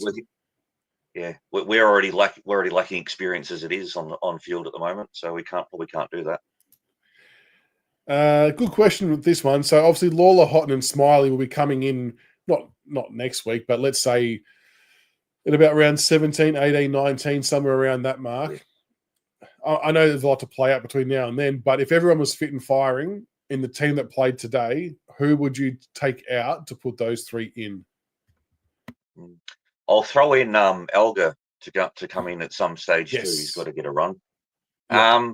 It's hard to say. There could be players that are sore, out of form. I think form will take care of it, and hopefully not anything else that has players missing games. So it'll be a rotation thing with the kids, I dare say.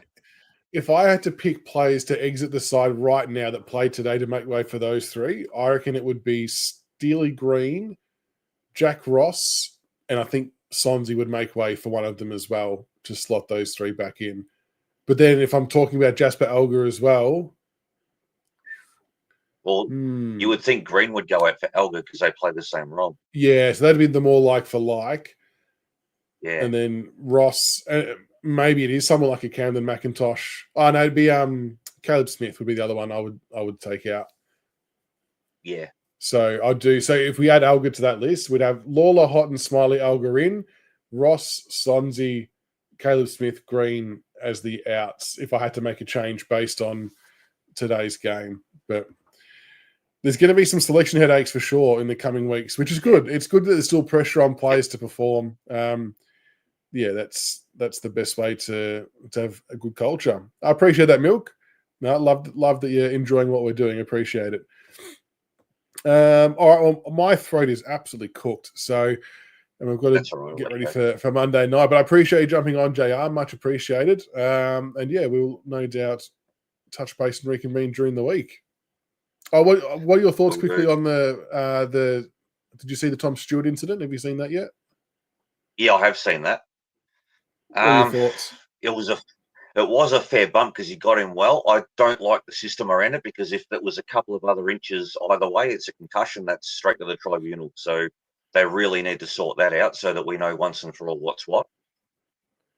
Because he didn't concuss him, so technically you can't suspend him. But again, if he knocks him in the next week like he did to Prestia, it's straight away he's off to the Bahamas for about a month. Yeah, exactly right. Yeah. It's a hard one because the system itself's no good. I know. We say the same thing every year, though. The tribunal get that one chance at the start of every year to set a precedent, and they botch it every single time, every time. And like we've always said, it's too much weighted on outcome rather than intent. I reckon, and I've said this for a long time, that it should always be based around intent. That should be your baseline for all incidents. And then if there's an adverse outcome, i.e. concussion, then you get loading on top. So that way the base level for suspension stays consistent So if it's a bump gone wrong, but it didn't concuss someone, well, the bump's the bump, and you get 2 weeks. But if you knock the bloke out, you get 4 weeks. I don't know. There's probably no exact science, but there's got to be a better way than what we're doing. It's shit house. Well, I've for a while I was of the view that if a player is out for a certain number of weeks because of what the incident's done to them, I think that should be how long the suspension is. But I've actually come around to you got to stamp out the action and not base it on the outcome. Because as I said before, with the Stewart one, if he did concuss him, he's put him out pretty big time. So you can't really let that off for not concussing him. And then if it's a concussion, it's 3 weeks, which seems to be the current way now. Got to actually get rid of the action which causes the issue. And that's also going back to the Lawler issue at the very start of the year. With, exactly right. Yeah, it's all a bit all over the shop. But yeah. Well, all right. Well, thank you for jumping on, mate. Appreciate it. And no doubt we'll speak in the week for sure. All right. Just a shout out to Tiggs before we go. It's great to see you back on air. I'm assuming he's watching. And you can see the level of confidence growing within him as well, which is fantastic to see. No, it's been good. It's been good for him. And he's feeling good about it as well. And it's actually helping with his recovery, being able to kind of like activate his brain and do all bits and pieces there. So it's good for his recovery too, which is nice. But no, I will definitely let him know if he wasn't watching to make sure he comes over and watches this one. Yep, for sure. And pass on our well wishes to him when you do speak to him as well. Yeah, for sure. We'll do. Absolutely. No, he loves and appreciates all the support from the fan base. It's been awesome. Yeah. Also, while I'm here, in the last couple of weeks, I've had a couple of viewers of the show come up and say g'day because they've recognised me from being on. Hey, there you go. I didn't catch the guy's name today, but he did ask about stubby holders and if there's any left and how to go about getting one. And I didn't know the answer, so I figured I'd ask.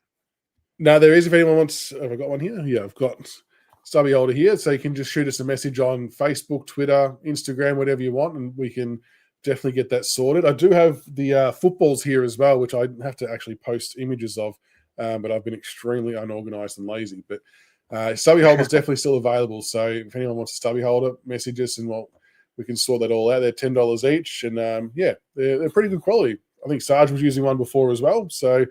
And for those, I think there was still a couple of them yet to send out this week. Once I'm back at work, I will get that all sent out and done. So, it's good. People are saying g'day to you at the ground. That's awesome. That's awesome. Yeah. So if any other viewers do see us, come up and say g'day. We're all happy to talk about Tigers, and the more the merrier. That's it. No, very good. We'll all be signing autographs shortly. Love it. It's good fun. It's your show, not mine. No, that's awesome. I love that everyone feels comfortable enough. Yeah, well, yeah, we need to try and do a full group catch-up at one point. But yeah, I'll finish off with a fun question for you. I was going to put it through on the comments on Monday night, but I'll go with it now.